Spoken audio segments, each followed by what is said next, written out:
dun, dun, na, na, na, na, na, na. Na, na, na, na, na, na, na, na, na. Na, na, na, na, na, na, na, na. We're Wrestlemaniacs II. Dun, dun, dun, dun, na, na, na, na, na, na, na. Na, na, na, na, na, na, na, na, na. Na, na, na, na, na, We na. always start the show off with something crazy like this every single week. But yo, yo, yo, yo, yo, yo, yo, yo, yo, yo, yo. Welcome once again to another week of We're Wrestlemaniacs II. Sweet. You feel me? This your boy Izze Too Real, along with my boy. Play. Boy. Troy. He do too much, don't he? I do. What's up, man? What up, man? Another week. Another bunch of how we gonna say it? Drama? Bullshit? Yeah. Another week of wrestling, let's just put it that way. Another week of wrestling, another week of rumors, news, fights, brawl outs. GM Punk. GM Punk. GM Punk. Yeah. GM Punk. It's one of those type of Punk. weeks, man, as we start this thing off. We always gonna have a brawling. And it's never on the schedule. It's always a brawling though. Brawl in, brawl out, whichever one. Whichever. When I see pay-per-view and I see CM Punk, I say somebody about to get beat up. Stop it. Knock it off. Knock it off. When I see CM Punk and then I see pay-per-view, I'm like, oh man, who about to leave out with a black eye? Who getting kicked out the locker room?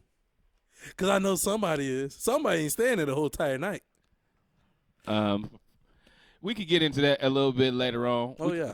You know what I mean? Oh, you know we're going to get in there. We absolutely going to get into that. So much going on in the professional wrestling world today. We also got to talk about a couple other things, too, that happened last week because it kind of happened after the show, which is the passing of Bray Wyatt and the legendary Terry Funk. So get some thoughts from both of us on that topic as well. Well, not even topic. I don't even want to say it as a topic, but just some discussions on them. This week we probably won't do a lot of Raw and SmackDown talk just because they ain't did nothing. They didn't do nothing, and it was a whole lot of AEW news and a lot of AEW wrestling shit. AEW episode. It kind of is, man. We're getting elite over here, and it wasn't like we planned for it to be that way either. It was just something that kind of happened, especially after Saturday morning, afternoon, late afternoon. It was like for me. That Saturday morning, because like while I'm watching the pay-per-view, the reports came out about the fight. Like literally while the pay-per-view was going on, the reports start hitting it. Because you you usually on the Bleacher Report comment sections and everything, the chat room. I wasn't on Saturday. But I was literally laying on the couch just watching it because it was so early in the morning. I'm usually on Twitter, so you usually hit those chat rooms. I'm hitting Twitter usually, or X, whatever you want to call it, and yeah. It was like, I want to say, I don't know. I really can't remember which matches. I want to say it was like the third match. The reports hit, and I was like, oh, man, here we go. Maybe even the second. It could have even been during the yeah, 6-man. It was like early. It was early in the pay-per-view when I found out about it. And I was like, oh, man, let me wait. I was going to ask you about it, but I was like, let me just wait until, like, more reports came out of, like, what actually happened and everything. And I think Miro tweeted something, and he was like, not true, before anything really came out. And then all of a sudden, Tony Khan literally comes to the media scrum and it's like, yep, it happened. Oh, he said something at the media scrum. Yeah, he was just like, yeah, we had a confrontation in the back. I'm not going to talk about it until investigation's over. AKA, I'm hoping that this all dies down and it just goes away. All right. Yeah, we'll jump into that in a segment because we're gonna do things a little different today because again, it's so much stuff that happened. What we gonna do for the rundown this time? We actually just gonna do the name of the pay-per-view. I think I got 2. I really got 4, but I got 2 that I'm gonna give him. He gonna give me 1. Then we got we gonna dip into the All In the review, and we're gonna talk about every match. We're gonna give our opinion on every match. Let's just keep that that way because we had to sit there through that long 6 hour. Was it 6 fucking hours? charade. If you count the buy-in, it absolutely was 6 hours. Because it was 4.5 hours of the regular pay-per-view, so it was fucking long as shit. And then again, we're gonna talk about or give our thoughts and everything on Terry Funk and Bray Wyatt. And then we do still have our 3 topics, so I do got some topics for them. You got some topics? Oh, yeah. Okay, cool. So we're still going to do our topics, and then we're going to end with the theme song game. But so much to talk about. We just going to dip right into it. Let's just start off right quick with the Name That Pay-Per-View so we can get into all the juicy news for the AEW All In over the weekend. So that was so unnecessary. Unnecessary? Yeah. Juicy nudes. The juicy news. Because it could sound like nudes. Oh, true. Touche. So you want to go first? Pay-per-view? Yeah. I'm ready. All right. Here we go. We have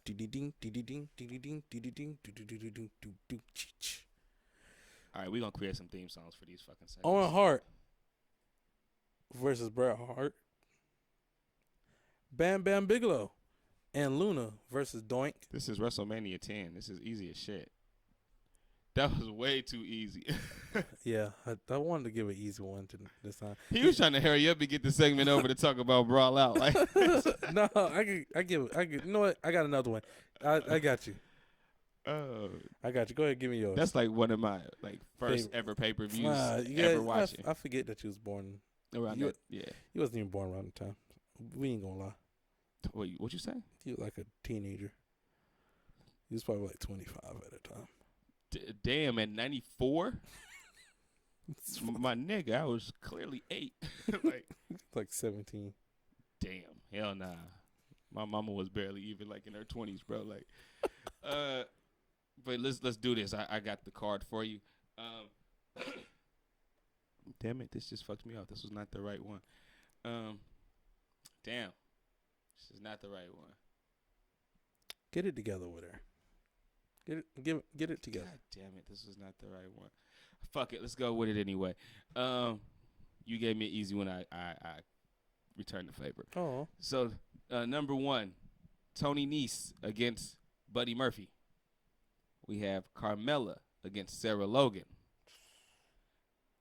We have Zack Ryder and Kurt Hawkins against The Revival. This FTR. is 2016. Shit, I don't even know what year this is. How you gonna ask me these and you don't even know this? Come on, man. Get it together. You don't say, come on, man. I don't fucking know what year this shit is. Come on, man. Get it together. No, it's actually not. 2017 then. No, sir. 2018? So I'll continue with the matches as you keep saying years. Okay. Braun Strowman again is in the Andre the Giant Battle Royal. Oh, this is WrestleMania. Okay, gotcha. Seth Rollins and Brock Lesnar. AJ Styles against Randy Orton. The Usos against Aleister Black and Rusev. Aleister Black and Ricochet. Rusev and Shinsuke and The Bar. Shane McMahon against The Miz. This is WrestleMania 2019, 2018. I can't remember the number though. That's what I need. I need the number. Oh, fuck me. I need the number. I know you're going to know the year. That's why I was like, I don't know what fucking year this is. 32. I don't even know what number we're at now. Sir. We're damn near at 40. We are 40? Yep. Okay. So I'll go again. I keep going until you get the year. Kofi Kingston against Daniel Bryan for the WWE Championship. This is the one. Samoa Joe against Rey Mysterio. Roman Reigns against Drew McIntyre. Damn, it's a lot of fucking matches on this card. Triple H against Batista. We still going. Baron Corbin against Kurt Angle. Finn Balor against Bobby Lashley. 37? And Becky Lynch versus Ronda Rousey versus Charlotte Flair. No. 36. No. 38. No. How you going to pass the one it was? 35? Yeah. 35. Bro, in my head, I tried to do math, and I was like, you know what? This is not the show to do math for. No, it's not. And I was like, you know what? I'm gonna just guess numbers until he says this is the right answer. Bro, it's not. I ain't gonna lie to you. Once he get really over WrestleMania 30, you kind of lose track of the numbers. That's why I was like, nah, he got to give me the number because I wouldn't even fucking know what numbers it is. The numbers mess me up because I'm like, I don't even look at the numbers no more, y'all. I just look at the logo. And in my head, I was like, okay. I just look at the logo. Right now, I'm like, okay, we're on 40 going into Philadelphia, so gotta be. And I was like, I couldn't think about it. My brain wouldn't let me work. Okay, you know what? Yeah. Okay, you ready? Yep. Sorry, I was over here. I'm about to close this real quick. It might make a noise. I was over here making sure that I had all the stuff set up for everything. So, right now, you ready? Yep. So we got Rikishi versus Rico, Mark Henry and Randy Orton versus Reverend Devon and Batista. So this is 2002. Jamie Noble versus the Hurricane. Chavo Guerrero and Hardcore Holly versus Billy and Chuck. Kurt Angle versus who in Hardcore Holly? Chavo Guerrero. Chavo. Oh, so this is a SmackDown pay-per-view. Kurt Angle versus Test.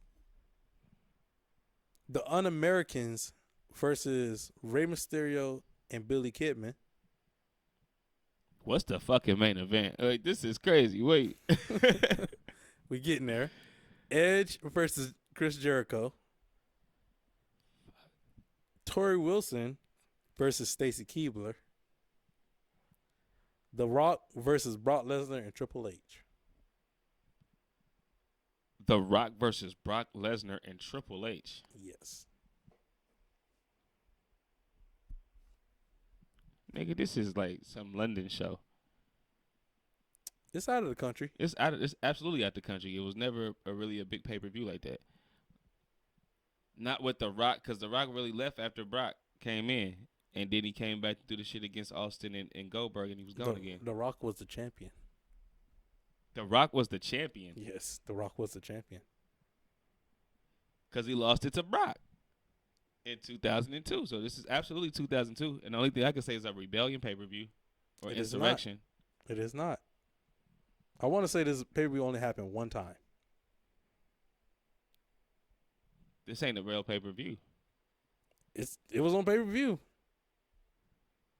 The triple threat with Triple H and Brock Lesnar. Yes, it was. With Rikishi and and Rico at the top of the card. Yes, it was. This was not a main pay-per-view. This was a pay-per-view. This was not a main pay-per-view. What do you mean? As far as one of the 12 pay-per-views that they throw a year. Every year? Yeah. This is not one. This was on their pay-per-view list, yeah.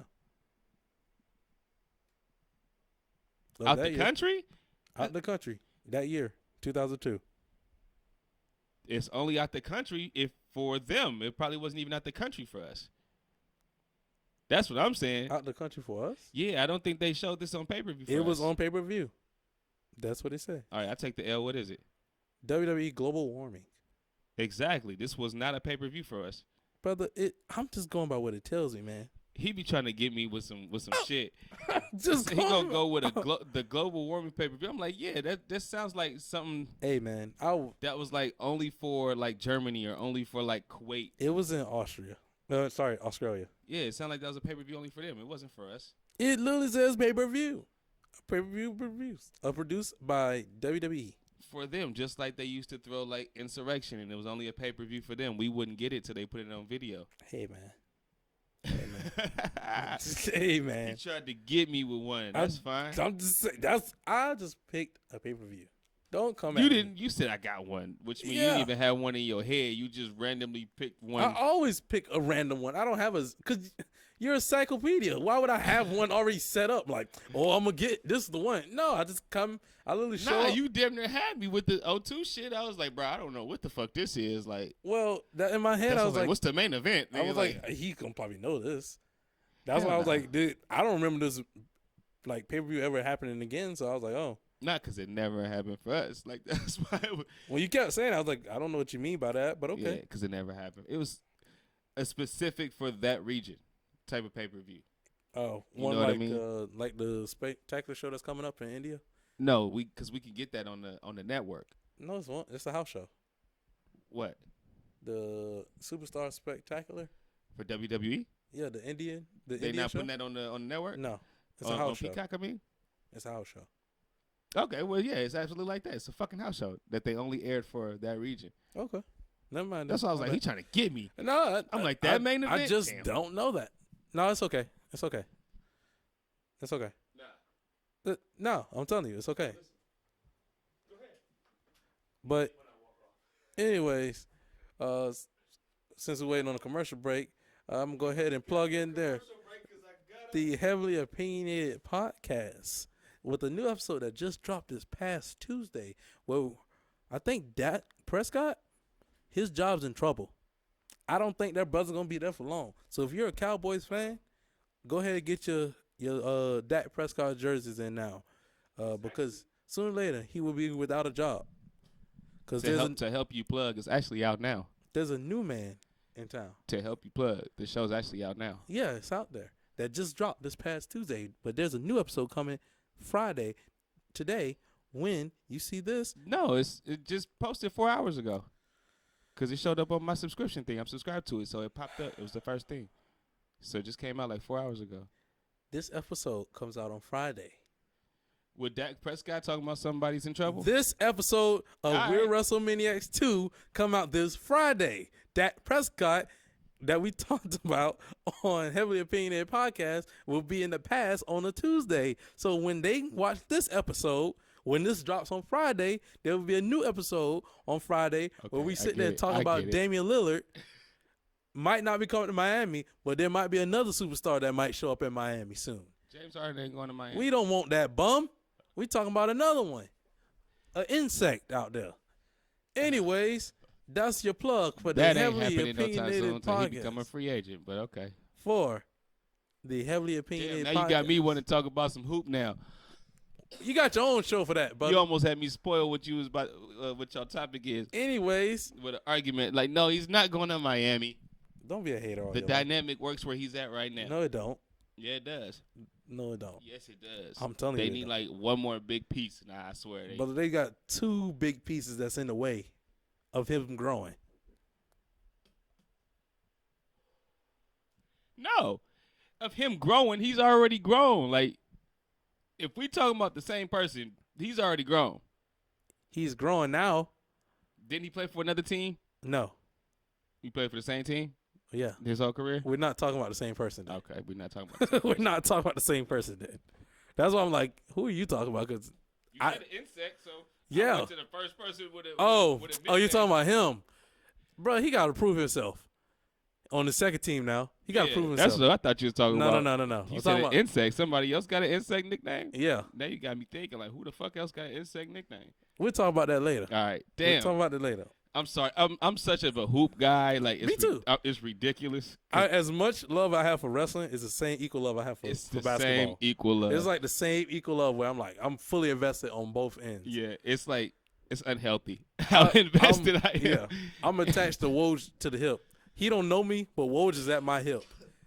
I trust Wendy more than Woj. I trust both of them, actually. I don't trust Woj because I trust Shams. I trust Shams. Shams, sometimes. Nah, Shams always got the right news, and then Woj want to come after Shams with his news. And I'd be like, Woj, blood, you just piggybacking off what the person who broke the news did. What news? Sorry, guys, I know we talking wrestling here, but I just got to ask this. What news has Woj really ever broke? Woj has broken a lot of news, actually. Broke? A lot, and on live TV sometimes. On live TV, but it'd be news that already came out from Shams Charania like 2 hours before. You'd be like, God damn it, Woj. He do it a lot on NBA Today. Oh, the show with Malika and them. Well, I don't talk about that. No, I don't talk about that because he usually posts a lot of stuff on Twitter first. He do. He posts it on Twitter first, and then he'll move it to Instagram, and then he'll say something. Then he'll say it on TV. Yeah. So that's why I'm like, I'm on Twitter a lot. So that's when I usually see it. Me too. I see it on Twitter. So I'm like, okay. I actually search their names to see what their last tweet was and shit like that. Oh no, I'm already following them because I'm like prepared. I'm already following them.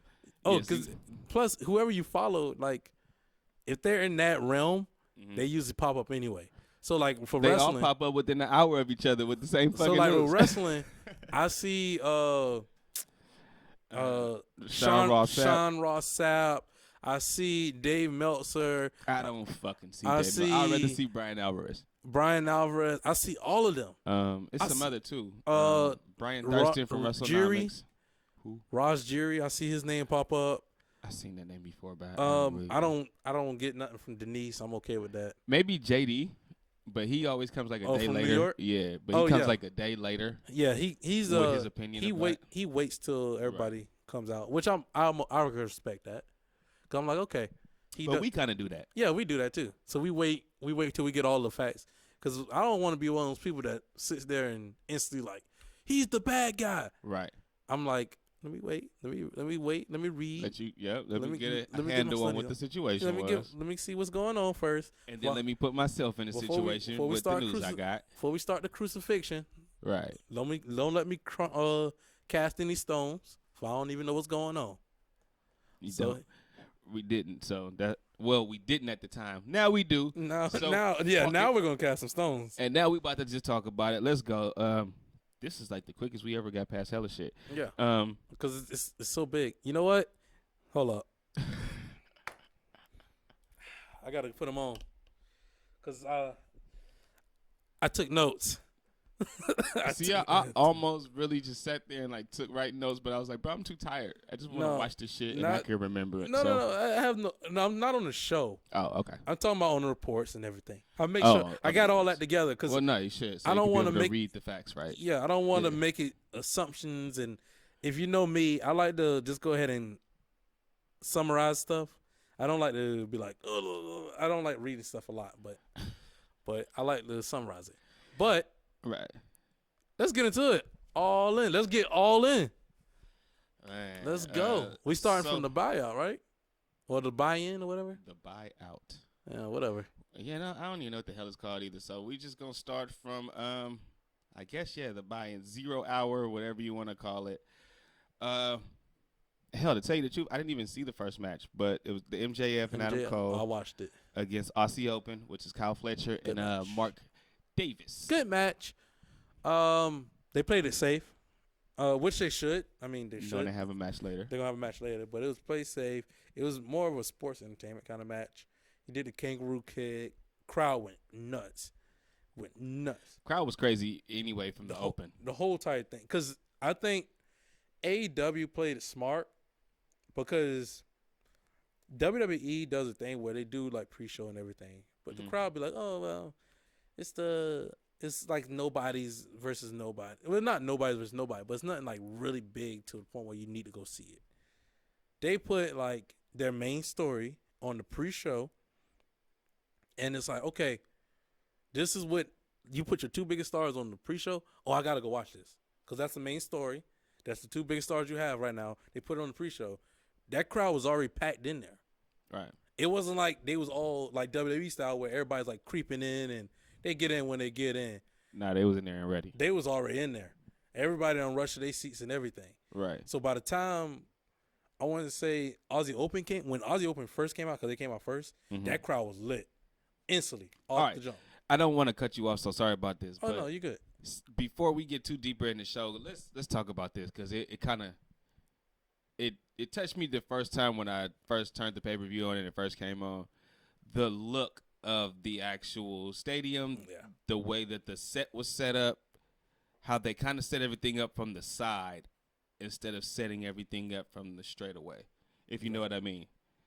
You know what I mean? So, okay, so with the way with the entrance was, if you see how the actual stadium is, it's like a big-ass oval. Yeah. So the way that the entrance was, it was to the left. Okay. It wasn't, you know what I mean, this way. Yeah. Going straight. I know people can't see it, but it wasn't going straight out like straight that. Towards the ring. Right. It was coming from the side. Right. Like that. So what it did was it kind of gave you more seats around on the side, on both sides. I understand why they did it, but to me it didn't make the show seem like a bigger feel. And I think if they would have went the longer way with the longer walk, the longer aisle to the ring, it would have made it feel a whole lot more special. Just to me. I think it's about the seats and everything. But for me, it was the flat. I don't know why, but I'm not a huge fan of like the flat ramps. where it's like it's not like an elevated kind of stage where like they walking You're down. not? I'm not a huge fan of that, What? especially for like big. Oh, again, this is for- old school, new school. For like big pay-per-views. right. Nah. Like if you do that flat ramp, it reminds me of NXT. Because NXT always had the flat ramp, and I'm like, okay. Because I think people start getting tired of the stages. Of the stages. But then, like, It's been there since when I think of it, because this is what comes to my 97. mind. WrestleMania. That's all AEW keeps saying. Oh, this is our WrestleMania. This is, like, if you watch Dynamite, the Dynamite before All In, they made, like, multiple references to WWE. They constantly made references. It felt like every segment was a reference to WWE. And it was like, damn, y'all, like. Because it's a stab. Because how many tickets they sold at Wembley. I get that. Okay, cool. You did Wembley. Shout out to them. It's not Shout out to it's not me hating on them or anything. But one thing WWE does when it came to WrestleMania, it's like the biggest deal. Like it's an all week thing. It's on ESPN. It's on every talk show you turn on. Right. Like it's everywhere. You can't avoid WrestleMania because it's so big. It was heavily promoted. Everywhere is everywhere. AEW is like, this is our WrestleMania. Okay, well treat it like it's your WrestleMania. Don't treat it like it's your NXT takeover. Treat it like it's your WrestleMania. That's like I'm a huge fan of that ramp. Like you stand above everybody on the crowd, and you coming down that ramp. I get it. It's a stage. Yeah, it's your stage. It looks like a big deal. It's like when you, if I could put the NBA Finals anywhere, right? Mm-hmm. I don't care who's playing. I wanted to be in Madison Square Garden because that's the biggest stage, or something of that nature. Because it's like, okay. But they don't have you really couldn't get the stage in. That's why they don't really do it now. Because you can't really get the stage in Madison Square Garden like that. Yeah, I get that. But I'm saying, like, I'm talking about like NBA wise. That's what I'm saying. Okay. NBA wise, that's the Mecca. That's the big stage of basketball. That's where you have your biggest games. Your biggest games. Steph Curry, Jordan, Kobe, LeBron. They've all had their biggest games in New York and on the Knicks. Melo. Even he played for them. Even when he played for them. That's the Mecca. So, like, when I think of wrestling, when your Mecca is for AEW is All In. So you go all out for it. Like, you, no pun intended, but you go big for this. Because you're like, this is my WrestleMania. Guess what? WWE, they keep use the same stage every pay-per-view. Unless it's one of the big fives where SummerSlam. Not even the big five, maybe just SummerSlam and WrestleMania. SummerSlam, Royal Rumble. It depends on if they're in the stadium. If they're out of the country. If they're in the stadium, yeah. then it's going to be a long ramp. Yeah, like that. It's the long ramp with the LED boards, and they just walk from behind the LED boards. WrestleMania has a completely different set from everybody. Yeah, it's immaculate. It's usually huge, and is like people can't wait to see the set. Yeah, you can't wait to see the set. That's how I should feel when I hear All In. I think of like that's how it was, and then when I seen it, I was like, oh, we from the side. Why they do that? Like I really was let down when I seen it because I'm the stage guy. Like I want to know how the entrance look. Like if the entrance looks dope, then I'm totally into the show. To me, it just looked like a takeover, and like it just gave me takeover vibes. In my head, I was like, at least give me like some props on the stage, like something like man. the London taxi cars or like the phone booths or something like that. Something like that. You know, like we in London, y'all. So. Did you see how much room that they actually had? That they took away just to build the little cover for the entrance that they had, because they came out like a little tunnel. It came out like a little tunnel. Yeah, and, for them to build that tunnel, they had to take space. Yeah, all that space you could have put that fucking motherfucker on the stage if that aisleway was gonna be that little. Like that was damn near a Madison Square Garden type of aisleway.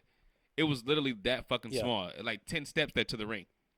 And I'm like, this is fucking Wembley. Yeah. Do you know how long it took for Shawn Michaels and fucking Rick Martel to get to the ring in Wembley? Like, took them a while. What the fuck? Like literally, it just took them 2 minutes to get to the ring. That's what I'm saying. That ramp could have been way better. Way better. And I mean, I'm not shitting on them. I'm just saying, I know they could do better. Yeah, I should temper my expectations. Give me that. If we're gonna keep talking about WWE. Let's get on WWE level then. And you got the money. Because you're constantly talking about the bag. You got the money. Oh, we got bag. Oh, you got the bag to drop for the music though. And you just got that money tonight. You want to drop Saturday. You want to drop AC/DC music. You want to drop Queen music. You want to drop all the money on the licensed music, which is crazy. But on the stage, we ain't gonna drop a bag on that. Nah, we just gonna put it. We gonna make it look like we all just gonna in use the from number one. screens. We just gonna use screens that we usually have for Collision or Dynamite, whatever. We just gonna use those and just make a little tunnel. And make a tunnel. Come on, man. It was like, come on. Yeah, it fucked up my whole expectations for the show. So like, and then the first match, they was like, oh, it's gonna be Punk and Joe, and I'm like, this is how we opening the show. Mm-hmm. I'm like, oh my god, wait, what is? I was gonna talk about that. The match card lineup was so weird to me. Oh my god, it felt like all the good matches were in the beginning. We're in the very beginning, like packed in the front, and then all the shit that you was like, all right, fuck it, it wasn't that good. Whatever. The matches you didn't come for were really at the end. The ones that you came for is at the start, and I'm like, okay. And one more thing, how many motherfucking tag matches was it? I didn't notice it until the fourth match, and I'm like, damn it, this is another fucking tag match. Is it? After the Punk match, it was like three tag matches in a row. It was like two. It was 6-man. It was the 6-man. 2 6-man tags. It was an FTR match, and then it was another tag match. Was it? I think it was the casket match or something like that. Oh, the casket match. That's 4. No, you want to know something real crazy? It was hella tag matches in a row. Then we got to that. It was hella hardcore matches. It was a bunch of matches with no rules. No, that's what it was. The Stadium Stampede match. Stadium Stampede. The Stadium Stampede match was number 4. Yeah, the Stadium Stampede. I got it. You right had the here. casket match. Then you also had the House of Black match. So, yeah, here go the order. I knew it was something crazy like that. So 3 tag matches in a row. The Bullet Club Gold and Takeshita against the Golden Elite. Then you got the FTR against the Young Bucks match. Yep. And then you got the Stadium Stampede match. Yep. Then you got Saraya, Tony Storm, Hikaru Multiple Shida, people. Britt Baker. Then you got Darby Allin and Sting against Swerve and Christian. So you only had 3 single matches. Yeah, and then you come to a one-on-one match. I'm like, what the how many? 3 single matches. What, 3 single matches, 3 tag team matches? Yeah. 3 multi. Well, no, hell no. 4 or 5 multi. Yeah, like 5. 5 1, multi. 2, 3 person matches. 4, 5, 6. 6 multi-person 6 matches? multi-people matches Over the whole entire night. Yep. And we had 7 if you count the first match, the MJF and Adam Cole. So we had 7 multi-people matches. 7. 3 singles matches. 4. 4 individual matches, and then we had 4 or 5 hardcore matches. 1, Hook 2, Hook in Jungle. 3. Then you had the Stadium Stampede. 4 of them. Then you had the coffin match. Then you had the House Rules, no holds barred 6-man tag. Crazy. I call it lazy, but whatever. I get shit on for it. I was like, blood. What is going on? Like, what is this? And I swear, it was like in a row. I want to say it was Punk. I'm trying to think. I think it was Punk. Then you had Moxley. Who bled? Did Jericho bleed? Don't know. Fell asleep. We'll talk about that later. That was, and I mean MJF. And that was it. But did MJF bleed in the main event? Accidentally. Okay. Like he cut himself. Oh well, yeah. So there wasn't a lot of blood. It just was the kind of the usual suspects. Because now kind of Punk is one of them too. Yeah. At least every pay-per-view match, he's gonna get some juice. Yeah, he's gonna bleed it. So match number 2 is Hook against Jack Perry. Well, Hook defeating Jungle Jack Perry. And I actually didn't see that match. Me neither, because I was running around to go get ready for the pay-per-view to start, so I didn't get to see it either. One is because that match just got thrown on the pay-per-view. Well, yeah and no. If you watch Collision. I watched Collision, and they had that fucking 8-man match, and they kind of let you know that Hook was going to be at the pay-per-view. So there was an 8-man match? Yeah. All right. Cool. It wasn't as good as – there was no FTR. Okay. Yeah. But, yeah, as far as that match, so this is kind of where everything, like, jump off and kind of pop off right here. Real glass. So during the match, there's a portion of the match where Hook slams Jungle Boy through, like, a car window, or – go ahead and correct me. I got you. Jungle Boy does a move on Hook on top of the limousine that he drove out there. And then Jungle Boy comes out there and goes, real glass, cries me a river. And then Hook puts him through that window, that windshield. Gotcha. And the match continues on from there. And the match continues on until Hook gets the choke out, which I got in at the end of that. They need to retire that belt now. Yeah, I thought that they was going to do it when Jungle Boy was proclaiming to do it the first time. You know what I'd be okay with? They didn't do it. I'd actually be okay if they gave the international title to Hook. I'll be okay with that. Not yet. I'll be okay with that. I No, I'm like saying, Hook, but hey, for his first title, I'll be okay with that yeah. being his first title. He's still a pup, but. And him beating John Moxley for it. I'll say this.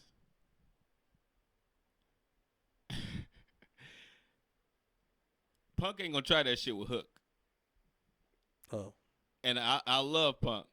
Well, I feel like Hook. But Hook looked like he could beat somebody's ass. But I think Hook is on a different. I see Hook in a different light than Jack Perry. No, they're completely different. But I'm just saying, that was tough boy shit. That was me giving him props. Like I see him and his punches in the ring, and I'd be like, oh yeah, he can box. Oh yeah, he can whoop somebody's ass. Yeah, like you. I'm just saying, Hook like, just seems like a Hook. He'll beat their ass. Like a guy that he wouldn't have pulled the moves that Jack pulled. That's what I'm saying. Yeah. Like he would like his dad's been in the business. He understands the business a little bit. Yeah, absolutely. But that's not what I meant. He Hook props to look like he can really fight. He definitely beat CM Punk's ass. Yeah. Or not even that. He just looked like he can really fight. Oh, yeah. You know what I mean? Like every time I see his punches look crispy. In my head, I just think Hook just sits in the house in darkness and fights and punches the wall. He thinks he punches the wall. I think he plays video games. He talking about thinks he punches the wall. He eats chips and play games. And then he's just like, all right, I guess I'll go wrestle somebody. Oh, I'm mad right now. Go punch the wall. Punch the wall in darkness. He just sits there and punches the wall. I'm angry. So anyway, after that, this is when kind of everything really starts again. So in between. Just to give you kind of like a backstory. So there was a issue that took place on Collision a few weeks ago where Jungle Boy was going on a vacation, so he kind of wanted to get rid out of the storyline. And he wanted to use something with real glass to kind of get himself written out. And there was a few people before Punk even got to the arena. This is kind of confirmed. There was a few people who told Jungle Boy no. Like, no, you can't do that. That's not. It's stupid. Let's be honest. It's stupid. Don't. We're not gonna do that. Who told him no? So one of the people confirmed was Tony Schiavone was one. Okay. Long as it's management people. Okay. Yeah, and then another person was actually real management. He was one of the talent relation guys from the production side, and he was like, no. And then that's when Punk showed up at the arena, and they both went up to Punk and was like, this guy wants to use glass. Can somebody please tell him no? So Punk went up and was like, no, dude, this is not what we do on Collision. We're not doing that. So there was some words that went back and forth, but there was a report at the time that they talked and they had kind of squashed it. So it doesn't look like that really happened. So that report might have been fake. Then comes to tonight. So CM Punk comes out and does his match. And I think I texted you either during this match or the next one. But I said, I hope there's no bullshit going on back. Or, you know what I mean? It's just something. Because it was a Punk match. And so it was the next match. It was the fourth match. Because that's when Hangman and them came out. And that's when it came to my head like, oh, fuck, they had two matches like that in a row. So I'm like, I hope nothing happened in the back. That's just what I text you. Like, I hope nothing happened in the back. So Punk comes out, gets his match with Samoa Joe, which was a pretty good match. I liked the match, especially it started off with a lot of intensity. Joe kind of was really the baby face in the match. Punk was playing the heel or the John Cena role, but to me, he was playing more of the heel out there. The crowd was really behind Joe. A couple nice moves. Trying to think of a very good spot that I really liked. Punk kept trying to go for his knee in the corner, and Joe just kept foiling it, which I liked. I know there's one move. Which one? That I liked. Punk. I think Punk did a dive out on the outside to Joe, and Joe caught him, and he swung him into the announcer's table. Oh, and the announcer's table broke at the bottom. And he swung him through it. Yeah. And I was like, yo, that's because I don't know if he meant to do that though. Because in my head, I'm used to them usually doing the swing to the steel steps. Or the apron even. Or to the apron. But when he did it to the table and it broke, I was like, whoa. Because I've seen people, they also done it to the announcer table. I'm like, oh, okay. Right. Whatever, it's a cool move. But for him to break it and go through it, I was like, oh. Right. I was like, was that supposed to happen? But then that's when you kind of seen Punk came up bleeding. So I was like, maybe it meant to happen. Give him a chance to blade himself. Right. I don't want to give away the tricks of the trade, but yeah, pretty much.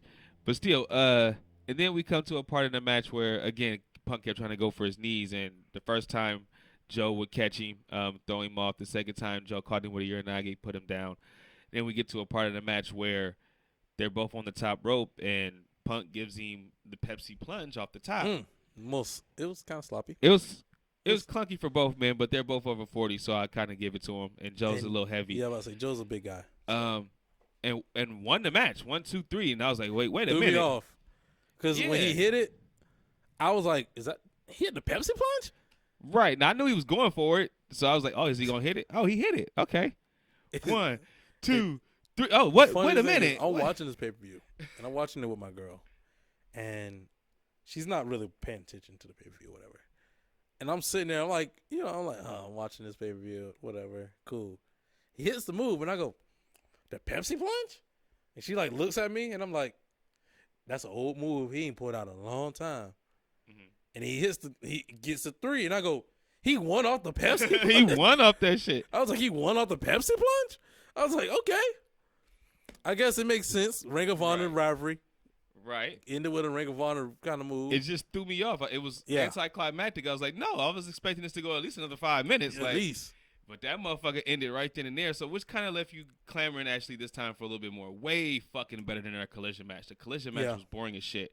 This one I was into the whole time. I felt like it was just a little bit better.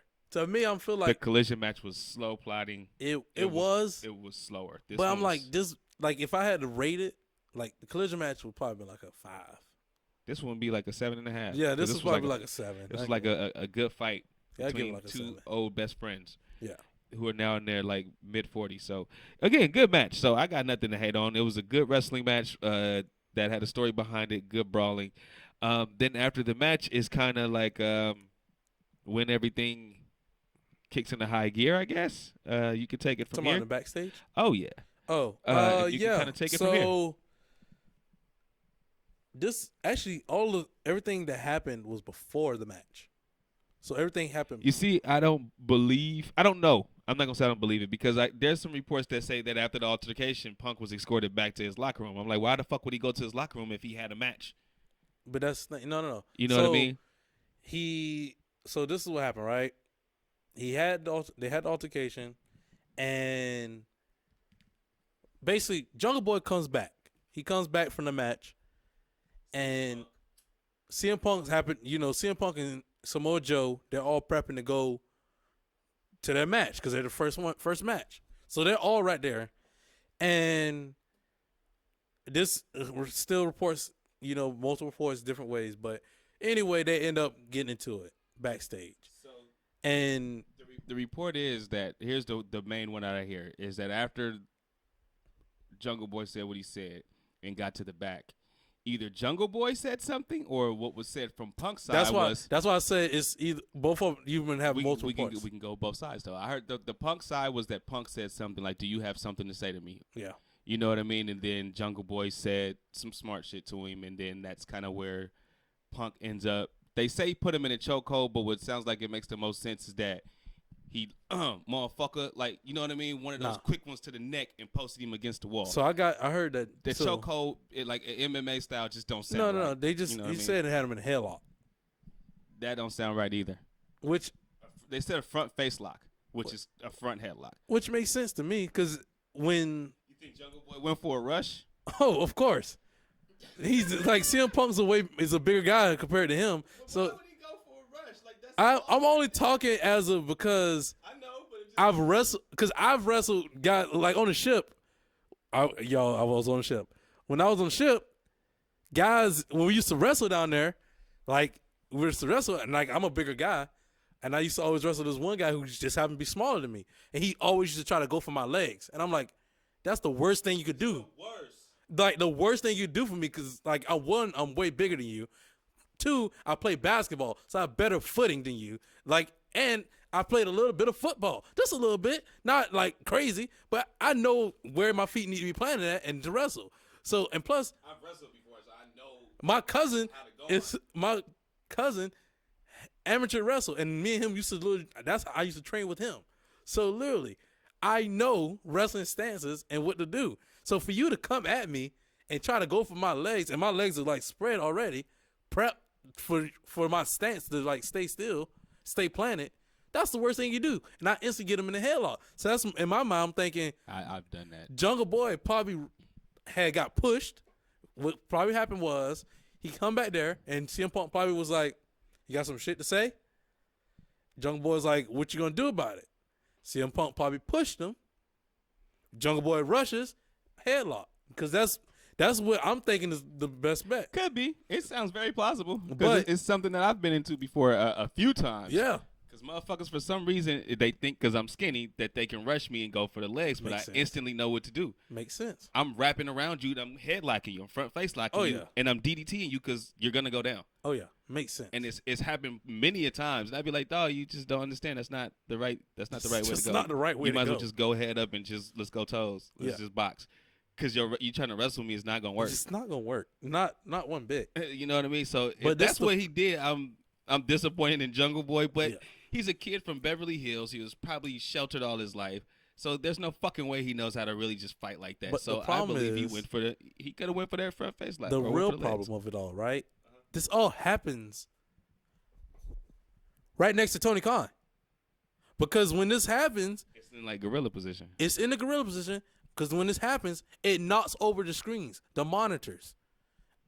Samoa Joe and Tony Khan are both right there while all this is going on. So Tony Khan was there while it all happened. So that's why Joe and Punk got into it. That's why they get into it. Okay. Because the situation is you're getting into it with another talent. After you literally just came back from a suspension Right. or being into a fight with another talent. And then we supposed to go out here and go do our match. We're supposed to go do our match, right? And on top of that, the boss is right there.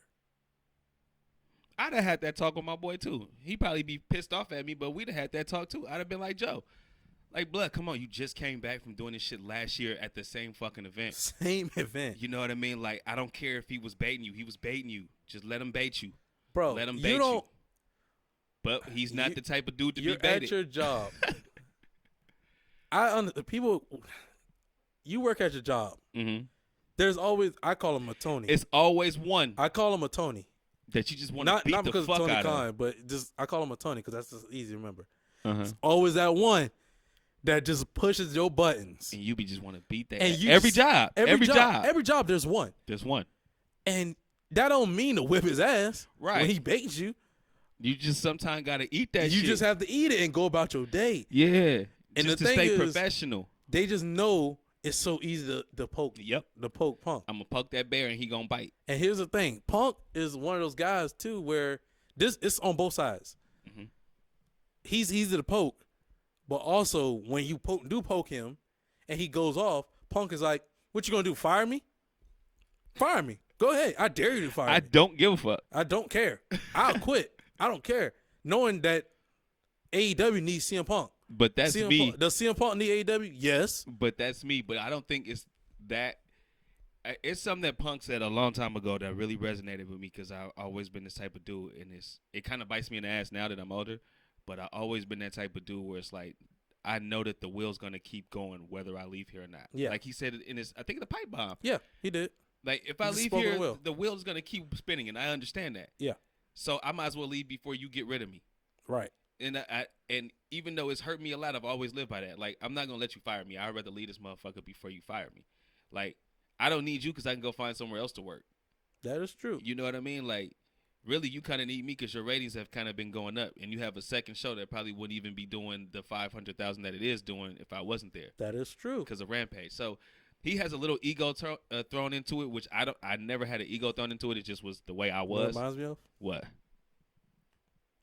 He reminds me of that. He loves to do his move in the ring. The old Hulk Hogan. Oh, I thought you were about to say Nick Jackson. The old Hogan. Nah, he don't remind me of Hogan at all. Hogan's a bold-faced liar. Hogan is a pussy. Hogan, all that shit. He's building up to that. He's building up. Like early stages of Hogan. Nah, As of when dog. WCW, when he first got there, he wasn't fully a both. Oh, what are you talking about? Like in backstage? Oh yeah, backstage. Nah, hell nah. He's getting Hell nah, nah. He's coming Who, toxic. first of all, who has Hogan? Who has Punk hired? Man, well, he keeps his boy hired. Ace still, he keeps him hired. Shit, he was a backstage guy that really kind of had nothing to do with it. He was just defending me. So yeah, I'm gonna stick up for him. But to have Hacksaw Jim Duggan, to have Mean Gene Okerlund, to have he is in control of that roster. Hold on, to have the Nasty Boys, to have all these people come in from old WWF. Hogan was bringing in all these old dudes. Punk ain't brought nobody in except Ace Steel, who was already working there. That's number one. Number two, Hogan makes up lies to make himself seem bigger than what it is, and it just seems like Punk is more reactionary. You know what I mean? Yeah. Hogan, I never seen Hogan be reactionary. He's more of a, oh, it goes like this, brother, or that doesn't work for me, brother. It's more of that type of shit. When Punk, it seems like he even like takes dives. He gets pinned in the ring. You know what I mean? You never see that type of shit from Punk. I'm not talking. It's a difference. I'm not talking like exactly like. I don't see I don't see a correlation though. I'm going as of Punk and Hogan were like they always steered the ship for that for their background in the backstage area. For them, they always steered it. So it's like however they wanted to go, it goes. And that's how it always going to roll. So but what do you mean? Like for the matches Hogan, or for backstage? Both. So if Hogan wanted to win, he's going to win. If Punk is okay with losing, he will go ahead and lose. It's not like somebody's telling him, hey, you need to lose. It's like Punk is like, I'm okay with losing. Correct. Because he's okay with it. But if Hogan was in control, he'd just be like, no. I.e. Bash at the beach. Yeah, he'd be like, no, I'm not going to lose. I'm not losing. Yeah. I get that. That's why I say it's not step for step, word for word. But I don't even see the correlation. I see it's near. I don't even see that because even with Collision, like, I'm getting rid of the people that really don't fuck with me. Like, if you really don't fuck with me, like, why are you even on the show that I'm on? Like, where does it say that he's in control? Where does it say that he's the boss of that? He can't, like, that is not his position to tell. We don't know what like I said this to you before. We don't know what the discussion was to bring him back. Well, obviously, the TV network wanted CM Punk to be the head of this supposed show that's on Saturday nights. Yes, that's all we know. Just like how Roman Reigns has to be on SmackDown. I get that. Same deal. But Roman Reigns ain't telling you who need to be on SmackDown, who ain't. Roman ain't there. Like, he's barely fucking there. And I bet you what he says in the back goes. But I'm saying, just like okay, now I see the correlation. So now I see the correlation. I'm guessing Miro and Samoa Joe, they about to go back to Dynamite. Nah, Joe's still cool with him. I think what they just had was a friend riff. But I'm guessing Jungle Boy just gonna stay on Dynamite now. Yeah. Okay. Fuck yeah. Just like the Young Bucks gonna stay on Dynamite. Unless y'all can get along, I don't need y'all on the same show. Keep fighting in the back because you guys don't know how to be professional. Well, when is the boss gonna be the boss? Never. Because he likes this shit. Like, we can't. Or he doesn't know any better. Like, he thinks this is how it's supposed to go. It's like when you're in school and the teacher goes, well, these two kids got into an argument, so I'm going to put them on two separate sides of the class. And then all the kids that mess with him, he's cool with, they can stay on that same side. And all the kids that mess with him can stay on that side. I'm going to just separate the whole entire class. If you can't control them from the jump like you should have been doing, I guess this is the only fucking way you got to do it. You got to treat everybody like they elementary kids. Fucking ridiculous. Because, yes, it is ridiculous. I totally agree. You have one show with one guy that brings you all the money, and on the other show you have the heart and soul of the company. Who's the heart and soul of the company? The creators. The reason that the show is there. The elite. Okay. That's what I mean. That's when I say heart and soul. Because once you can't argue that. Once you lose them, bro, the show nothing will change. Nothing will change. You lose a big hit. Nothing will change. If you lose elite, when Kenny went out with his whatever he had going on with he wasn't even really injured. He just had that shit. You lose. I'm saying. Well, they were still attached. Still 800,000. They were still attached to them. That's what I'm saying. He wasn't even on TV for like 5 months. Because we knew they was coming back. We didn't know Kenny was coming back. Yes, there was reports that he can't come back. He even said it too on his Twitch stream. I don't know if I can come back. We all knew he was coming back. But it wasn't something that I don't think people were holding out for. The only person we didn't know who was actually coming back was Adam Cole. I'm sorry, bro. I don't think it's going to be a big deal, especially now. If they were to have went to WWE, I don't think it would have been a big deal for for all elite wrestling. I think it would have been. I don't. Especially now you have Juice Robinson and Jay White. You have guys now. Dude, eventually they're gonna leave.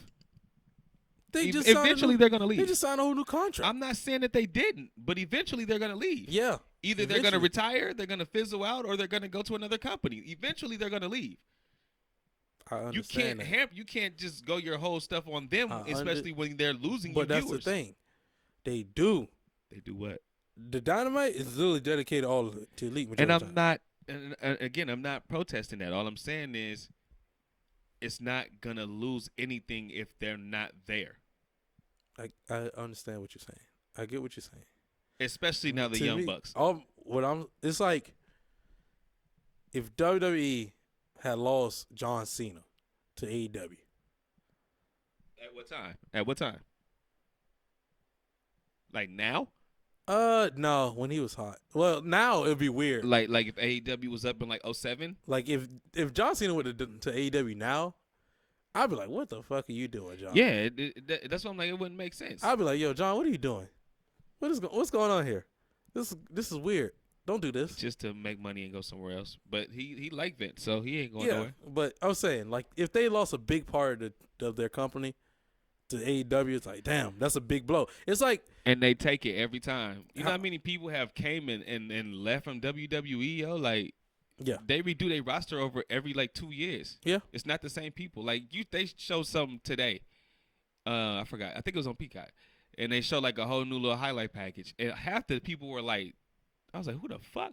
I know who they are, but damn, it's crazy to see them now on like posters, like Austin Theory, EO Sky. Like these are all like very new faces that they're like pushing now. Yeah. You know what I mean? They didn't used to be on posters back in the day. Oh, no. They were like lower card people with somebody else. Yeah.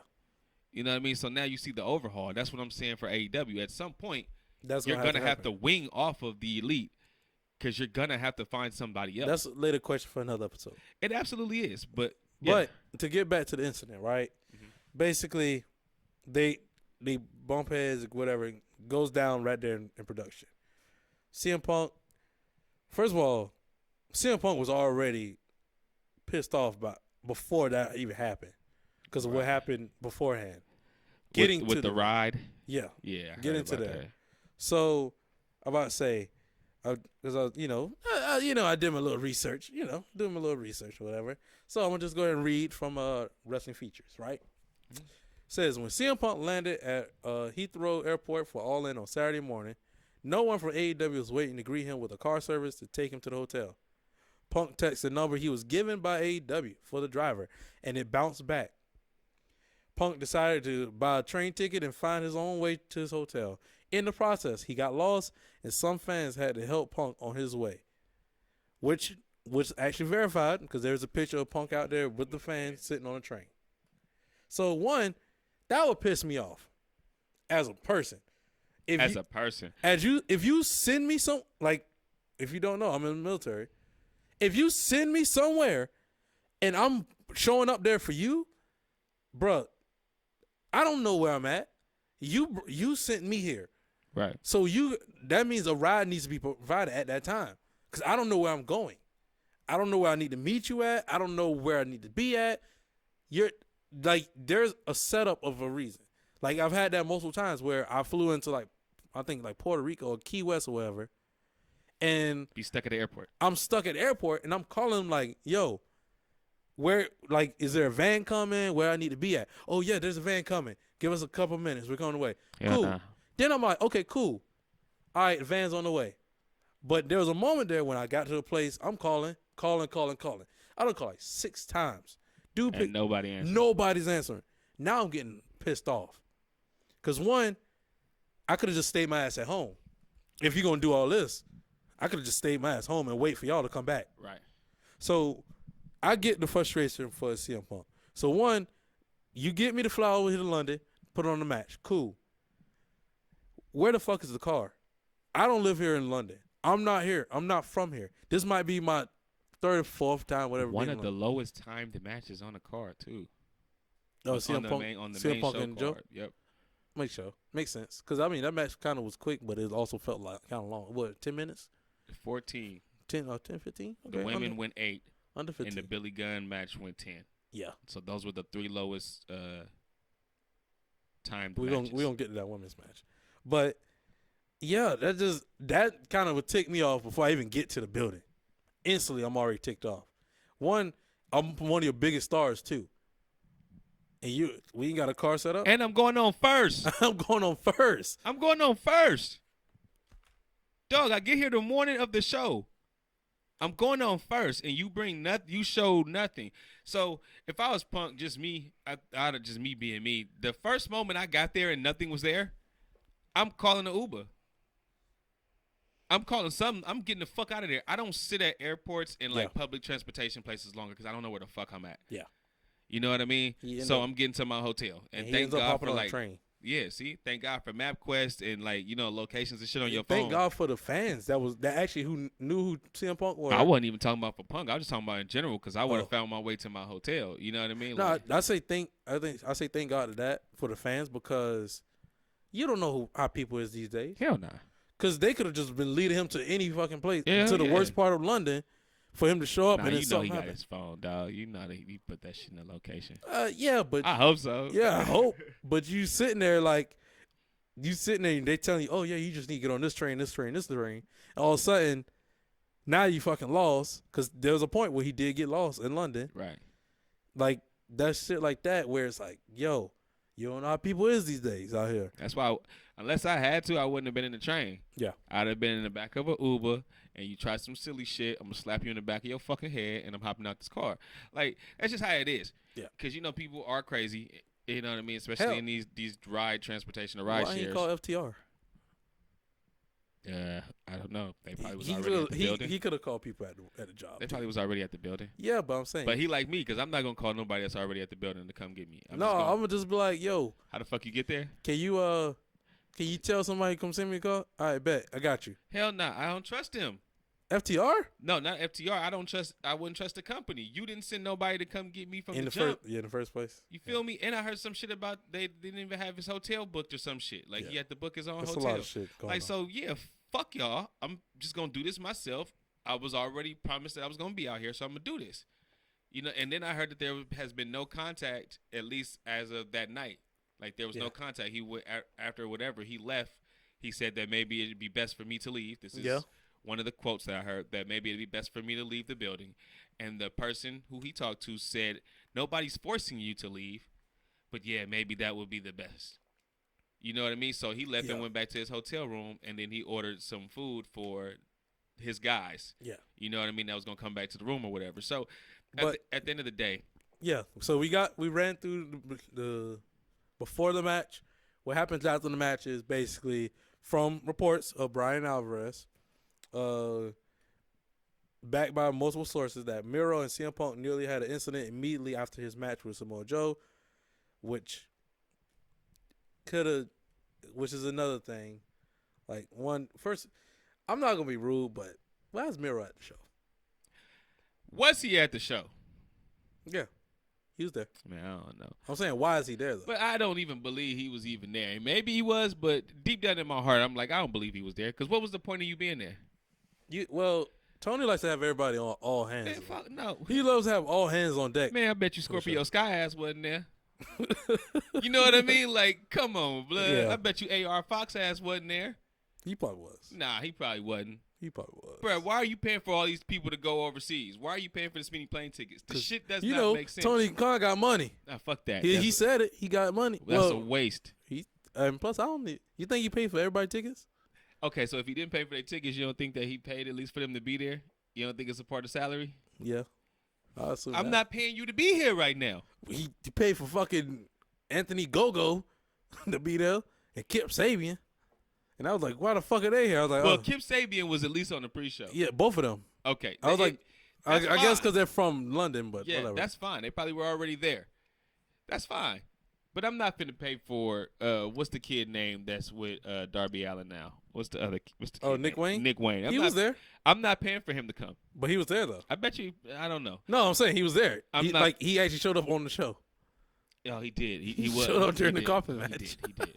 I still wouldn't have paid for him to show up. Damn, he just got out of high school. He ain't got no money. Exactly. So you can wait till we come back to the States and we're going to get you some more money. Wow. I'm not paying for you to go out there. Look, we didn't already had to pay for it. All these matches are multi-man matches, dog. We didn't even talk about the people in the backstage. Man, this is probably like almost a good $3 million just in plane tickets, dog. Like, as many guys as on this goddamn shit. And you know they didn't pay for it themselves. Plus hotel. And transportation. Man, he got a private plane. And transportation for some. He private played somebody. He private plane a couple people. The Elite and Jay Robinson and Jay White. I mean, Juice Robinson and Jay White. No, probably just the Elite and Orange Cassidy. And Takeshita and Don Callis. Nah, they wasn't on the AEW plane. Hell yeah, Don Callis is anywhere Kenny Omega go. I totally believe that. But anyway, dog, in any event, to me, because I know we kind of hampered on it, not hampered on it, but we kind of discussed it off air. I really, at first, when the news first broke, I kind of blamed Punk. I was just like, God damn it, not again, dog. Like, I defend you so much, and now this shit has happened again on the same show after I just joked with Playboy about this shit, and you really did just get into it with somebody in the back. So at first I was kind of mad at him, like, bro, just stay professional and just let the motherfuckers say what they gonna say. But then the more that the news kept coming out, and whether people kept trying to defend Jack Perry or not, it sounded like some little childish shit that Jack Perry would do. And it was like, well, what the fuck else would you expect a man to do in that situation? And I don't blame Punk at all, really, for the situation at all. I blame Jack Perry for being unprofessional because he shouldn't have said anything during his match. Yeah. If you're going to take that bump, if you was able to get away with it after you just had discussions with people backstage, don't even discuss that shit on there. That got nothing to do with – we don't need to know that shit. Yeah. Keep that shit in-house. But that's the thing, right? Mm-hmm. If you were looking at it, like for us, we're podcasters, you know. We're watching every episode of everything. But were we not fans first? We were fans. Okay. But if we're fans, if you're fans and you don't know what's going on, that comment would have just went over your head because it wouldn't matter to you.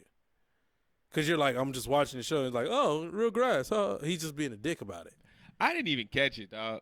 Yeah, like, because if you're watching food. it and you're not paying attention to it, the comments, like, it just goes straight over your head if you don't know the background stuff. See, but I didn't even hear it because you know how my kitchen is. I'm in the kitchen and it was playing on this TV right here. Yeah. So I'm like, okay, I know something going on. I'm trying to get back to the TV, but I didn't hear him say that. I just kept hearing JR talking.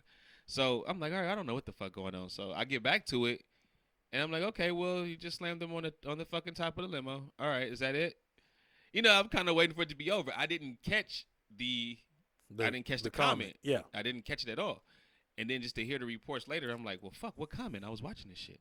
I don't even know what the fuck he said. That's what I'm saying. Like, if you wasn't paying attention and you don't know the background stuff, the comment is just like, it is what it is. Right. But you can't tell me that Punk wasn't sitting right there at Gorilla. He was.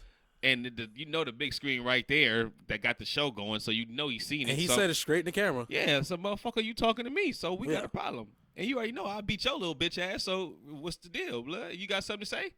But that's the thing. You know what I mean? To me, I see it as both were in fault. Both were definitely in fault. Because one, Jack shouldn't have said it in the camera. He shouldn't have said it all together. Stop baiting that man when you know you shouldn't bait him. He gonna take it to heart. And then Punk, we don't know the roles, whatever. But you're still supposed to be the locker room leader. You're the locker room leader, right? When are you gonna be the locker room leader?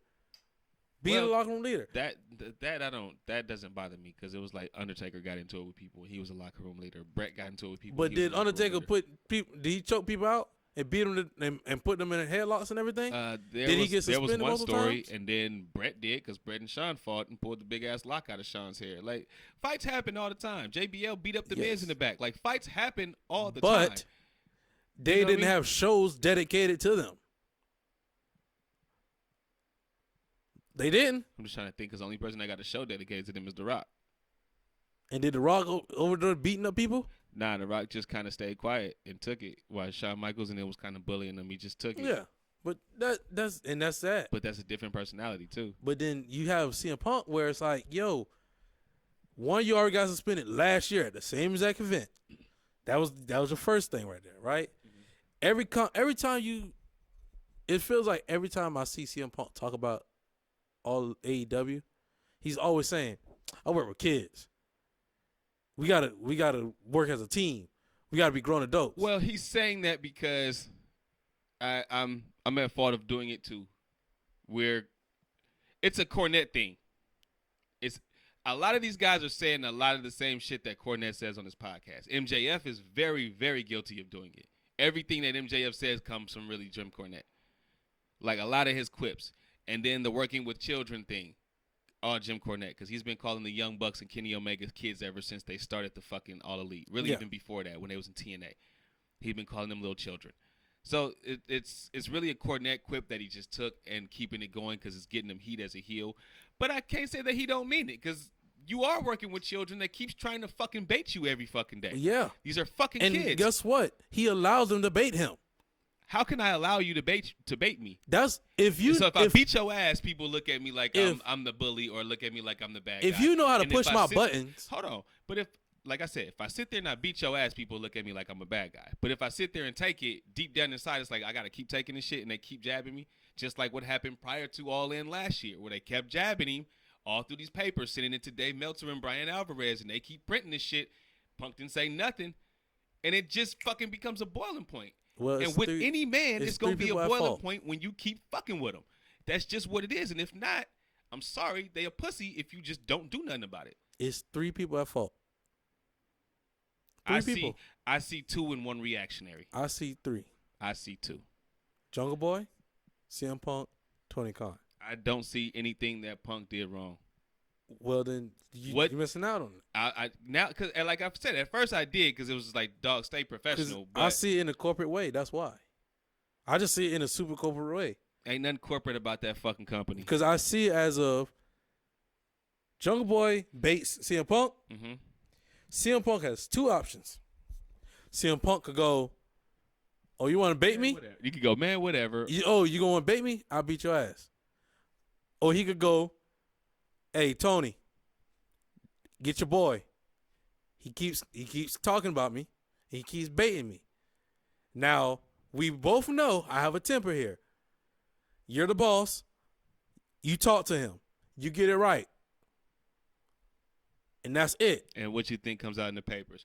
Well, CM Punk was complaining about Jungle Boy saying what he said. You have to be a grown adult and get past that paper stuff. It's a lose-lose. It's a lose-lose. That's life. It's a lose-lose. Really? Yeah. But if you're going to sit there and let everybody bait you and you get into a fight with every single person, okay. It's not every single person. Sooner or later, look. AEW is going to be like, yo, we're done doing this. This constant fighting stuff. There are clicks in the back. Of course, there's clicks everywhere. There are clicks in the back.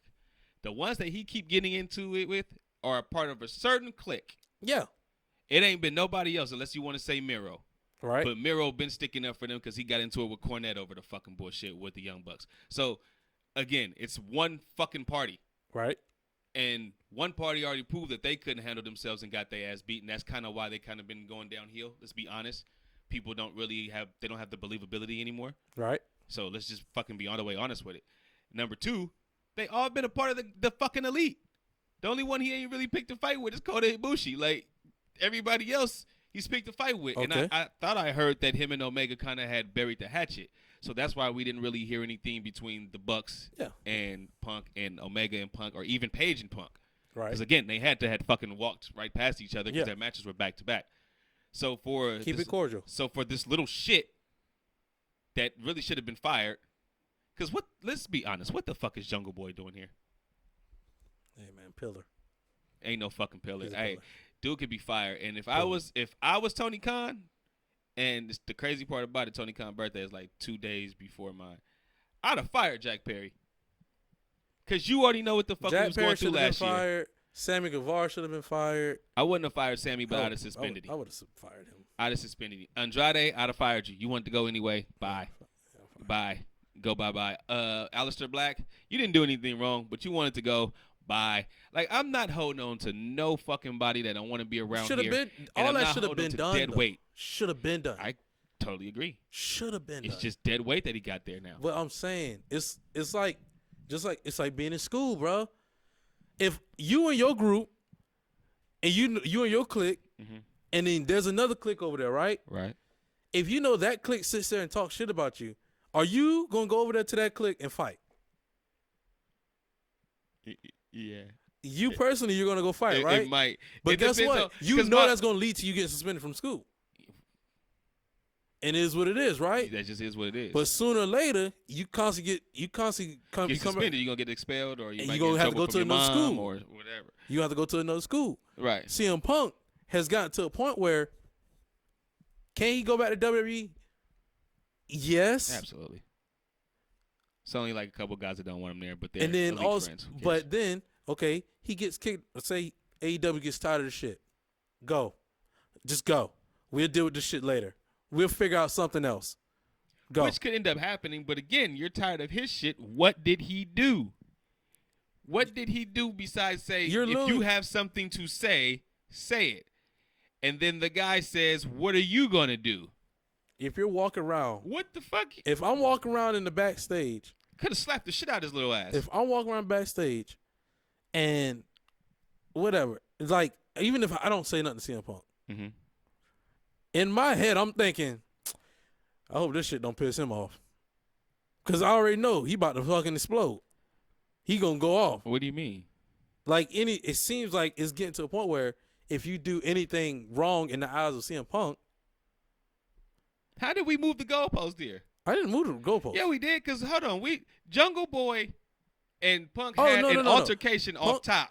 Punk in the back about some fucking glass. And then he has the glass. He gets to finally do his little glass spot for the pay-per-view, and he says, look, real glass, which was a jab at we already fucking know who. It's not a fucking clue. I mean, it's not a question. If Punk goes to Jack as a locker room leader, goes, hey, I don't think you need to use that glass.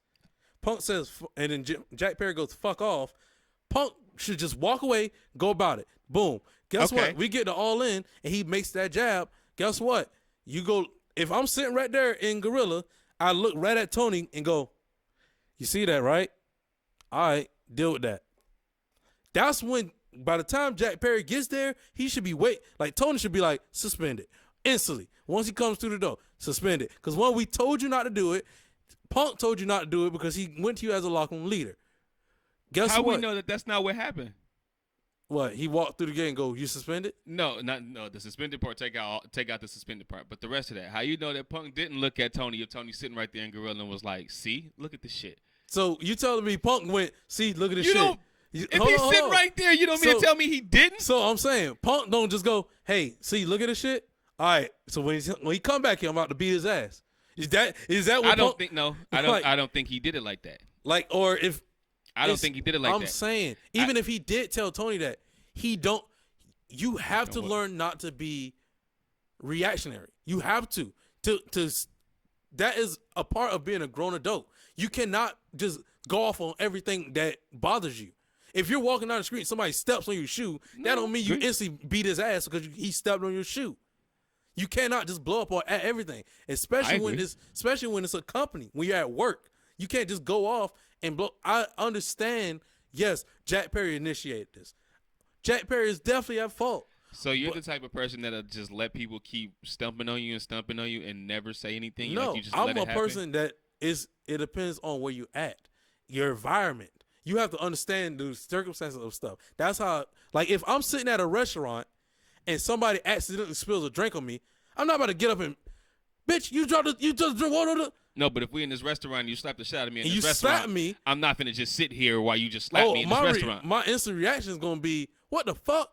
And then I'm sitting here, I'm like, hold up. I'm not what the fuck. I'm bouncing up. It's like, I'm not about to instantly fight or flight. You're not about to instantly fight. No, I am. It's fight or flight. Well, one, you have to understand, I'm in the military once again. So shit like that kicks up. You're more disciplined. I'm more disciplined. And everybody's not disciplined like that. I'm trained to instantly go, oh, let me chill. Let me think. What's the best thing? And plus, in Georgia too, and you have to because you're like a boxer. There's a moment like that. So you can't just go off on the general public like that anyway because you have skills that are higher than what the general public has. That, and then plus, I've been raised in Georgia too, where I've seen it where we're sitting there and some shit happens and instantly somebody pulls out a gun. Now we're in a shooting because somebody like bumped into whoever. So, like because I don't see it. I'm telling you, I don't see it walking downtown. I'm not saying you didn't. People bump into it and you instantly pull out a gun. They instantly pull out a gun. So I'm like, bro, you got to know where you at. So in my mind, I'm thinking, CM Punk, bro, you got to know where you at, bro. You got to understand, like, he knows where he's at. This is messing up your bag on this one. He knows where he's at. Because now another suspension. That's 2 suspensions within a year already. That's not messing up. That ain't messing up his bag. It's messing up his reputation because fans instantly jump on him. Here you go again. Another Punk situation. When I say bag, it's like how many people going to continue to buy shirts and do all this and buy all this merchandise. That's a piece of the bag that's gone. Well, let's be honest here, yo. Like, I'm one of the biggest old school Punk fans, whatever. Yeah. But since he's returned back to wrestling, his legacy has been tarnished. Yeah. It's been touched. And it's not I'm completely right there touched. with you. I love CM Punk. But I it's loved been him when he was tarnished. with Greater Society. I loved him when he was in ECW, when he was with Kelly Kelly. Right. And his first rivalry was against Mike Knox. Right. He's always been that type of figure that people don't fuck with like that. And I mean, like, in the back. He's always Ring of Honor, he was like that. Yeah. WWE, he was like that with Triple H. Like, Right. he's been like that in every company. So, you know the combustible element that you have. But, again, when you have people that keep mixing more chemicals on this combustible element, And it's more gonna stuff. fucking explode. Like, we don't know if this dude is fucking bipolar. We don't know if this nigga just got a fucking attitude issue. We don't know. But we know when you keep talking about him, he's gonna react. Right. You know what I mean? No matter That's what why the situation. the fault is definitely on Jungle Boy. Yeah, and I just feel like, okay, now, if he would have punched Jungle Boy and like just all out beat his ass right there in front of Tony Khan, like I'd have been like, bro, you was out of pocket. Totally out of pocket. You shouldn't have did all that, especially in front of your fucking boss. Yeah. But if the motherfucker walks back and you know you gonna see me because you know my match is next, it's a match list in the back. If you've never been in the back or the locker room area, there's a fucking list. There's a paper with the match list. You know what I mean? Yeah. And it has it all in a row. Before he went out there for his match, Jungle Boy I'm talking about, he knew Punk's match was next. And he did that fucking bullshit on purpose. Right. And knew when he came back, oh, he already did like this with the Young Bucks. This is a year later. I'm going to see if I can bait him. He knew what the fuck he was doing. Like, let's not sit here and titty foot around it, pussy foot around it. He knew what he was doing. Most definitely. At the end of the day, you know this dude was going to do what he do. As long as he didn't, like, literally beat this nigga ass in the back, punch him, pull out the eyeballs, go straight for the eyes, go straight for the nose. We don't fully know the full reports. We know, but we know he that. didn't. Yeah, it was just a front chokehold, and now the more that you talked about it at the beginning, it makes me feel like that really kind of could have been what happened. Jungle Boy went for the legs, quick headlock. Headlock. Bro, get this motherfucker, get him out of here, like, and just release him, and they get broken up. That was the most professional we probably could have got out of it. Yeah, I guess. Yeah, that's what I'm saying. Like, that's why I'm not mad. Like, people might think I'm mad at Punk. I'm not mad. Me. No, you're just preaching what you should do as a grown-ass man. Yeah, and then to me, I'm like, man. At 47. Punk, the way I see it is, they call them the feds. They call WWE feds. But WWE preps you for, like, the most professional way to run a company. Because they are a well-oiled machine. They understand that. So, like, to me, I'm like, Punk, you was in that machine. You understand, like, you don't. Now I know I'm not in this machine where I can do what the fuck I want, and I won't get reprimanded. I'm gonna get this bullshit ass suspension, which I was gonna be on TV anyway for the next 2 weeks. I.e., All Out. The first time last year, he was already gonna be out because his fucking elbow was injured. His arm was injured. No, he was gonna be at All Out actually this year. No, what I'm saying is he probably was gonna take another break after this pay per view. They suspended him for what, a week? He's just not gonna be on the All Out pay per view. He wasn't gonna probably be there anyway. Which he might. He's suspended like He might still be at that fucking pay per view. He might be because them fans are fucking riot. Yeah. If you don't have that man show up at the pay per view, which he didn't have a rivalry for it in the first fucking place. So all this AEW shit is not a well-oiled machine. Hence why we get all this bullshit. Hence why Sammy Guevara got the shit slapped out of him by fucking Andrade. Hence why there's been so many fights in the back. Like it's a. But that's the thing. The inmates run the asylum. This is what makes me upset, right? Mm-hmm. We love to call WWE the feds, but they're a well-oiled machine. Well, they call them the feds because World Wrestling Federation. So that's why they used to call it the feds. But here's the thing, right? Mm-hmm. You know what I mean? CM Punk, Chris Jericho, John Moxley, Daniel Bryan. All four of them are the locker room leaders, technically. The locker room leaders. Okay. Then you still have Christian there. I don't even. Who I would listen to more. I don't even count. I don't count Sting. I would listen to Christian and Bryan Danielson more than anybody there. Yeah, out of all of them, right? Yeah, even over Jericho. I'm like, man, these guys are the guys that were in WWE for a while. Claudio. They've seen what goes on in WWE background. Like they know they don't have that feeling of the Hulk sitting there staring down on them, like Vince McMahon staring down on them, and they also had that feeling of when nobody's sitting there watching you, and they're watching, but they're like laid back. Yeah, you want that happy medium. Yeah, you have to have that happy medium. You're at AEW now, where it's like Tony doesn't run shit. He just writes his name on a check, and he's telling you what match you're gonna go. And he just want to be there for the press conferences so his face could be shown on TV. Yeah, like he's just gonna write his name on a check. And he go, "This is my action figure for the night: Claudio versus Daniel Bryan." Or Claudio versus, that's all he does. So it's like, in my head, I'm like, okay, Jericho. Well, in my head, I'm like, when is somebody gonna step up and go, we want this to stay successful and we want this ship to continue to sail? This is how we need it to be run. Like, we don't need to do the hardcore shit all the time. When it gets to that point, then we do it. Like, when is somebody gonna step up and go, all right, this is how this needs to go? Like Jericho could literally go, all right, I know y'all might not like this, but this is how they do it over there. This is how they get stuff done. This is how they set their matches up. This is how the stage is set up, where it gives you that feeling of a big vibe. Nah, I think Jericho be trying to do the complete opposite. But that's why I'm like, bro. Like, he be trying to do the complete opposite. But you could tell that Punk actually tries to do some of that shit. But he has such a bad reputation now that no one wants to listen to him. It's not that no one, just people that are not on Collision. Yeah. It works on that fucking show. It's like a whole Saturday Night's Main Event type of feel. Yeah. And that's why I'm kind of a little mad at Miro. Like, dog, you own that show now where you're kind of getting more attention now than you ever got in that company. And you going to be a dick like that and get involved? You shouldn't have got your ass involved in that shit trying to be Mr. Tough Guy. You be mad at Punk talking about he a tough guy, but you be doing that same bullshit because you hella big. Miro, like, he was in the back with WWE. Like, yeah, all these dudes, you know how this shit go. That's like, stop playing the game. Reminds me of like when you get out of prison, and well, it's not like I've never been when to you get out of prison. It's like, you know, when you finally get around, when you're not around your parents all the time. You know, like when you're around your parents, you're like, oh yes, ma'am, da da da da, and then when you get away from them, it's like, fuck, shit, bitch, you get going crazy. Like you don't got no common sense. Like you just going off. Right. That's how AEW is now. Especially all the guys who come from WWE. When they were in WWE, they was on their top tier. Like you never hear nothing. Never. They were like, we're a big happy family. I go home. I come here, do my job. I love working with them. I go home. Except for Moxley. Moxley been voicing his opinion from the jump. Yeah, but Moxley never was really the problem is Moxley was a hardcore, like a deathmatch lover, trying to fit in. It's like, bro, you weren't never going to fit in. No, you never wanted to fit in. He never wanted to fit in.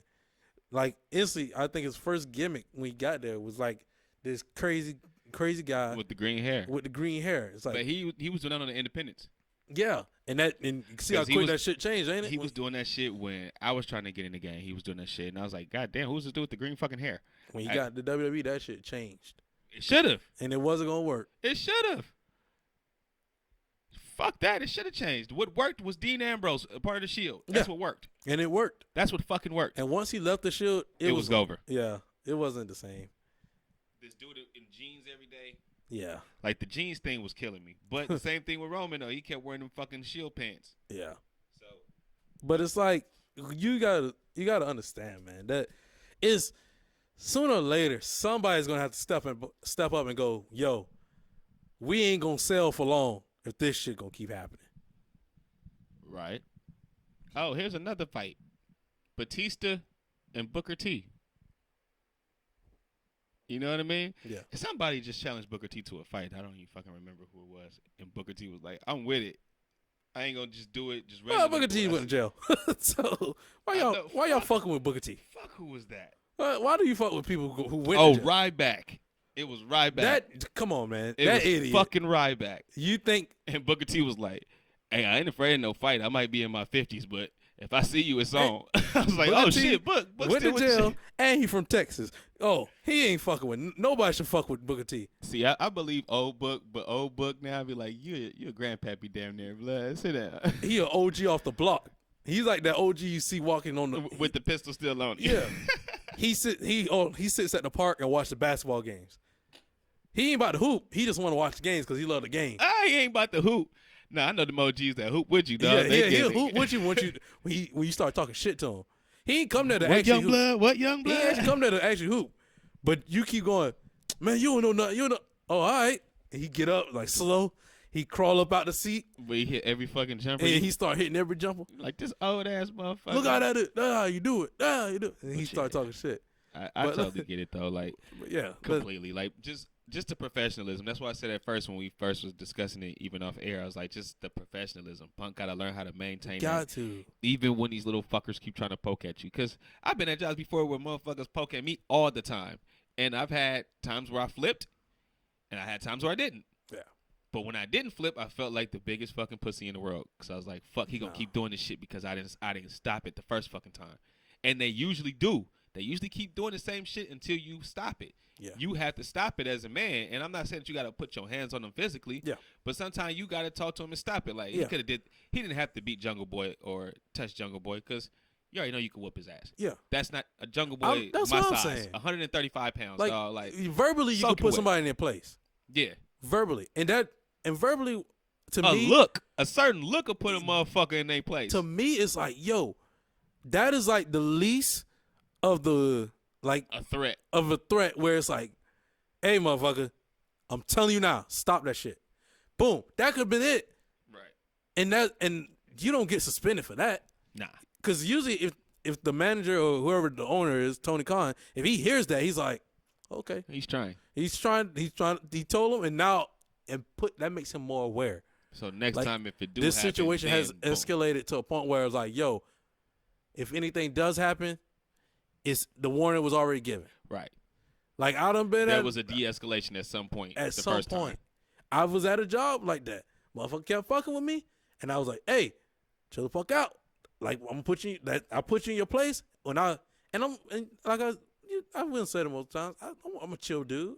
I'm kind of chill. Sometimes you be too chill. I'm always, my heart rate stays at like 58. My beats per minute stays at like 58, and it's like, yo, like I'm always chill, but like there's points I'm a ticking time bomb. Like once I don't see it. Because you have to build. You have to build up. Blood. Like you too jolly all the time. Like it has to build up. You be the one trying to calm me down, like Ren and Stimpy type of shit. Like you be trying to calm me the fuck down because I'm You build up fast. Like me, like even when we referee, right?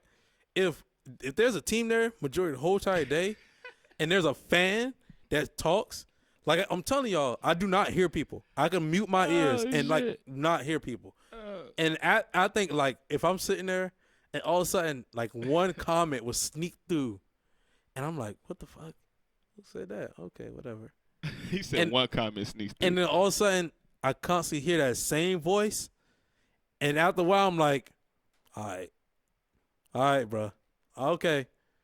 All right, bro, you can shut the fuck up. Now I'm getting pissed off. All right, but see. I'm building up. What about when the coaches say something? When the coaches say something, I'm like, okay, yeah. I don't actually, they go one in out the other. I literally hear them. He just one ear out the other. I hear them, and then I go, okay. Yeah, see, nah. I'll move on. I'm that like, fuck shit it. traps and go to my brain. My brain computes that shit, and then it comes down to the heart, and the heart be like, nigga, react. We're going to talk about it. Okay, this real quick. Nah, let's talk about that shit. It was the one coach. Yep, the Sacred Heart coach. Yes, sir. He going to put a name on it. The second I ain't going to put his name out there. It was like, bro, the day was kind of almost over. First game we reffed. We kind of didn't call nothing because they was playing against a team that really did. They just started playing basketball. No experience whatsoever. So they were traveling and everything. And he was like, "Oh, you can't. Come on, man." I was like, "Oh yeah." That's the black coach. No. No. That was that coach. But yeah. Even second hoops coach was like, "Oh man." He was like, "I understand." Every call, dog. He was like, "I understand." On the first game, he was like, "I understand." He wasn't really saying much. Nah, he was. He was only saying like little things. The second game wasn't really, or was it? Was it a switch? Second game. No, you might be right. It's the second game is when he said, he kept complaining. He just kept fucking going. Kept complaining. And the whole time that was a travel. I'm like, dog. I'm laughing. He had a pivot foot. Like, I'm laughing because I'm watching you. And you just see the build up. Like I'm watching it happen because like he's complaining from blue to red real quick. He's complaining to me, but I'm all the way on the other side of the court. So he's like, "Come on, you gotta call." I'm like, "All right, yeah, whatever." He's right there in your ear, and he's just going. And I think it was a part where you was like, We're not gonna keep complaining about every call. I every went play. crazy. I went And you crazy. said that. I started dying laughing. I was like, "Oh, bro, I know he's giving it to him." I lost it. He's going off. Bro, because he got mad because of the out of bounds call. Because one of the kids, he had passed the ball, and the kid from on the defensive side, he hit the ball, but the offensive guy stepped in bounds, and the ball went off his foot and went out of bounds. Yeah. He was like, well, he was already out of bounds. If the ball touches his foot, he out of bounds. He's not in play. He's not in play. So the ball should have went off of him. I'm like, dude, he stepped in bounds. No, he didn't. You guys got to, come on, you guys got to do better than this, man. And then the next play after that, come on, man, you guys won't call no travels for us. You're calling travels for them. You won't call nothing for us. That's 2. Next play. Dog, come on, man. Now you know that was out of bounds on them. That was... Bro, we not going to keep complaining about every call. I said, sir, how long you been How long you been coaching? He said, I've been coaching 20 years. So you know you're not going to get every call right. I know, but you guys got to call something for us. I'm like, no, we haven't. I said, I'm not going to sit here and argue with you about every single call. Yeah.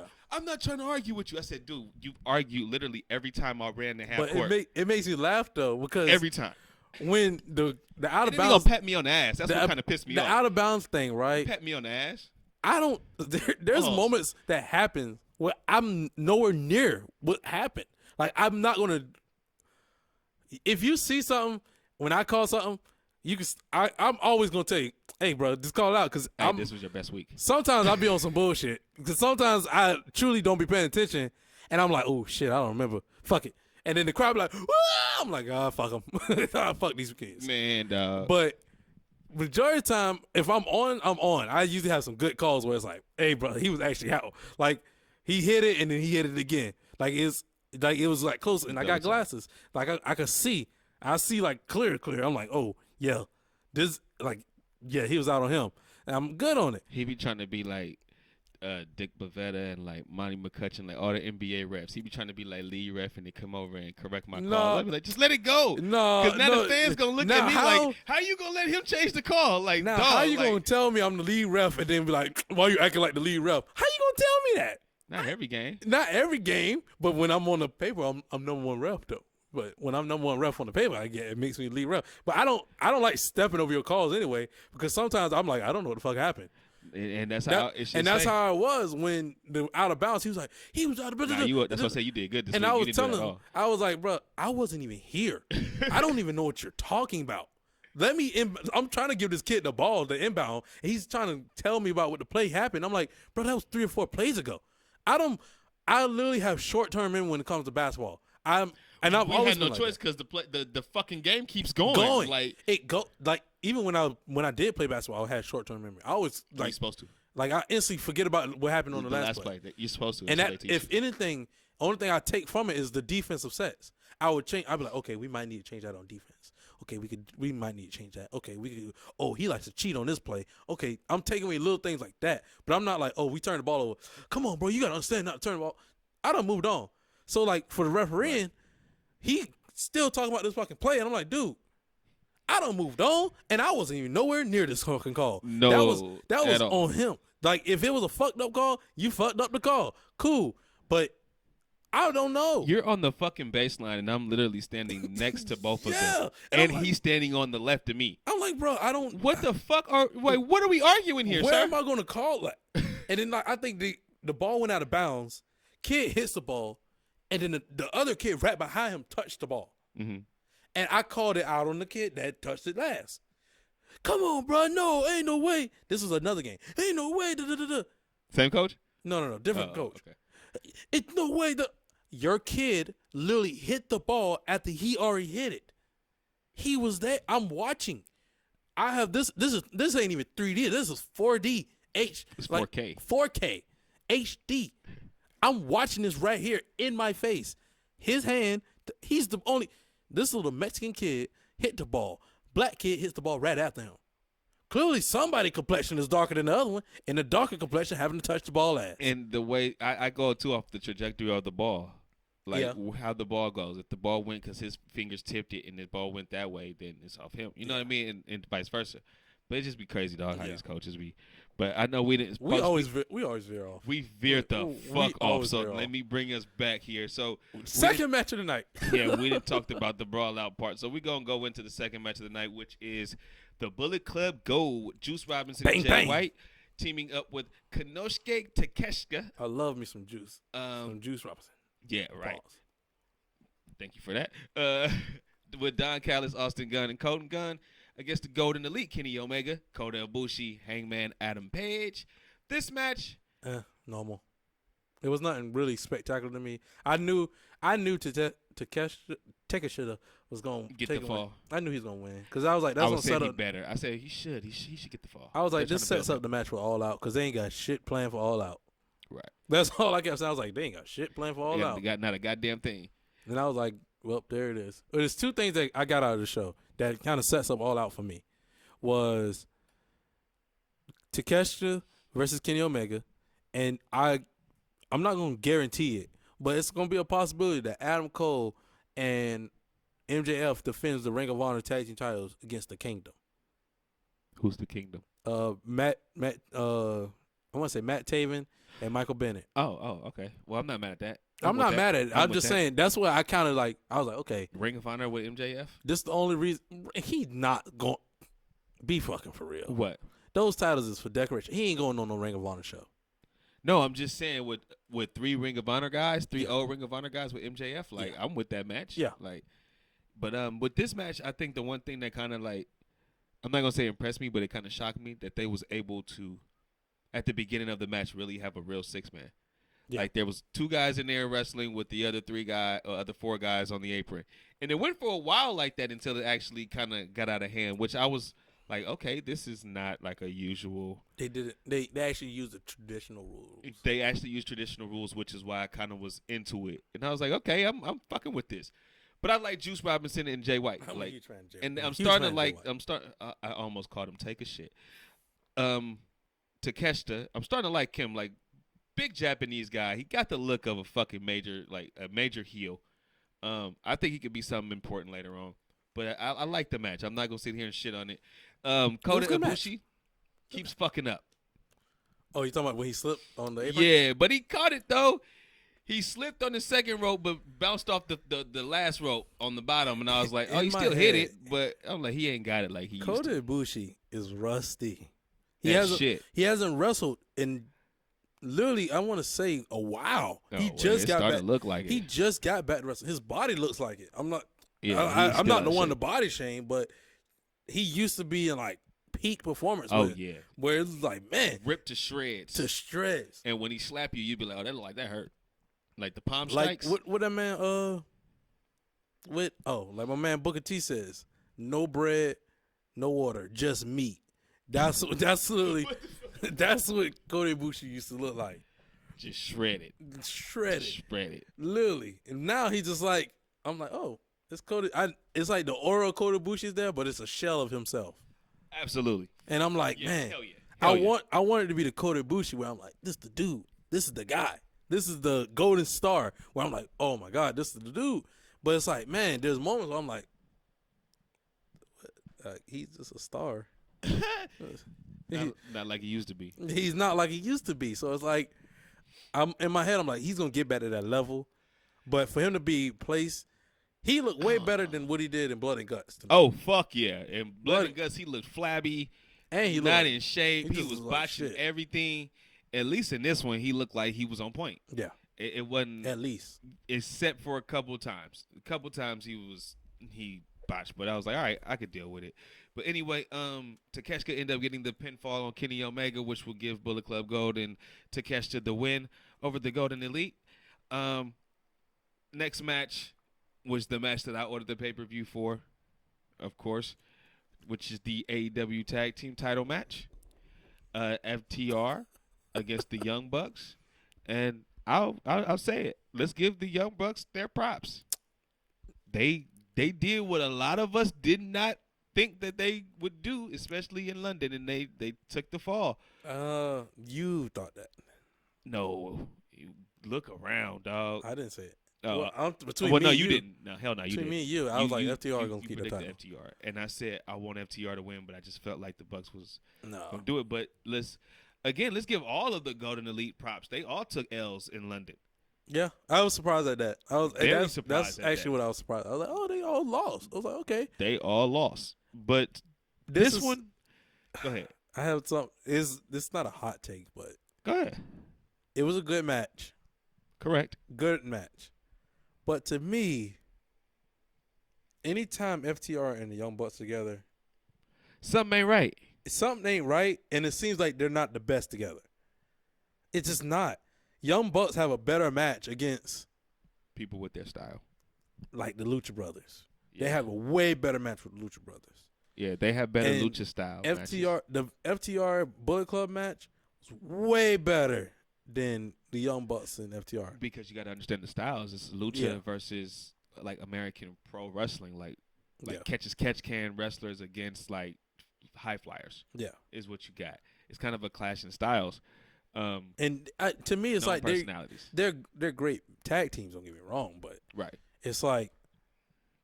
Like you said, the styles, man. It's just they clash so hard to the point where, like, I think there was a spot.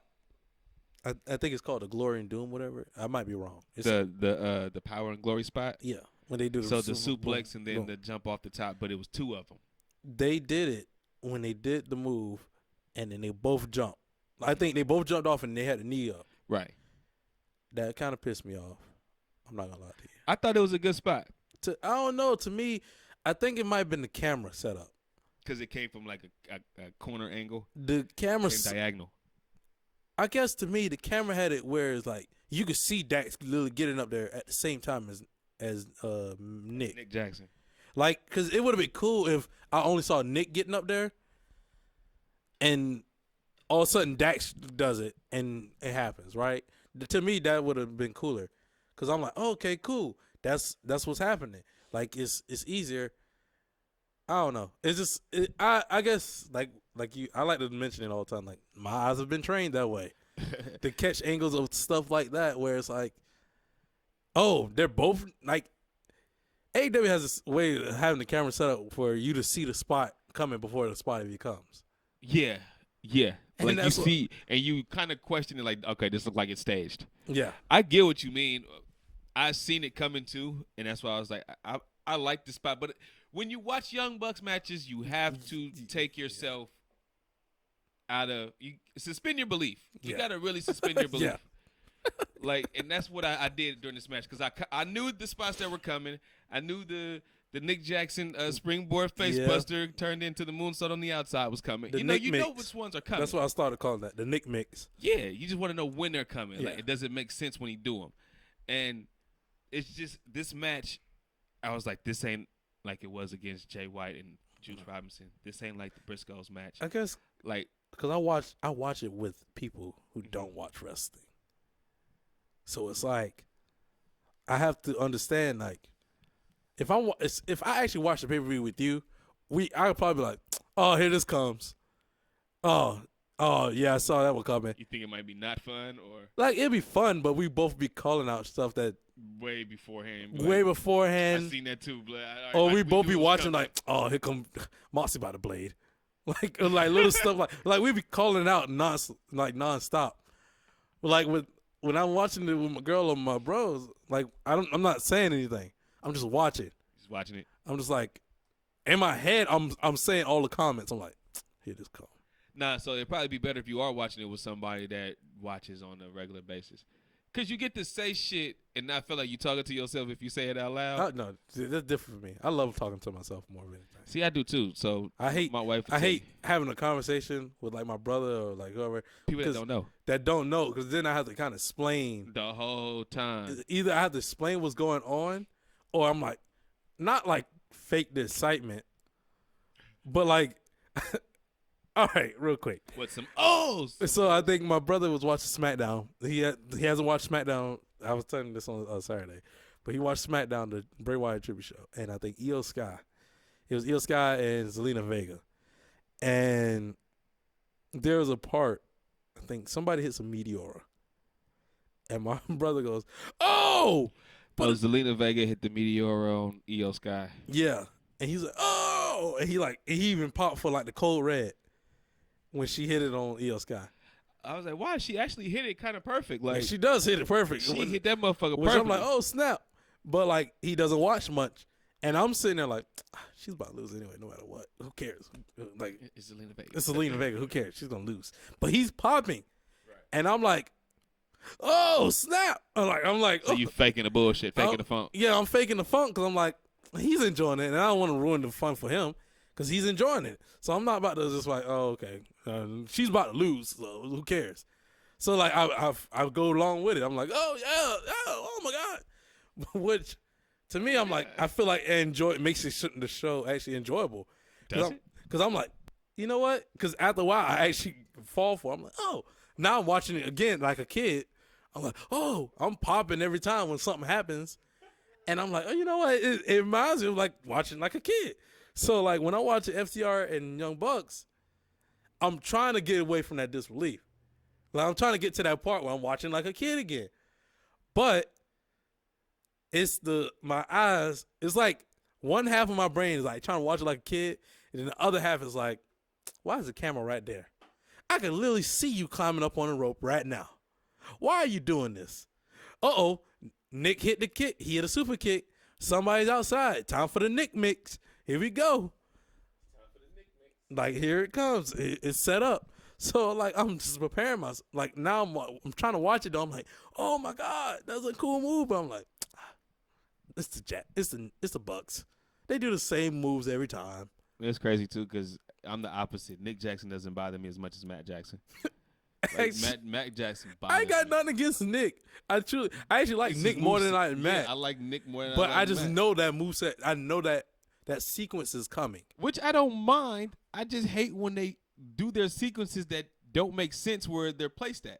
Yeah. You know what I mean? Like they got a move where they hang a guy on the ropes, right? Mm-hmm. And Matt will hold him while Nick will do a 450 off the top rope and splash on him. Yeah.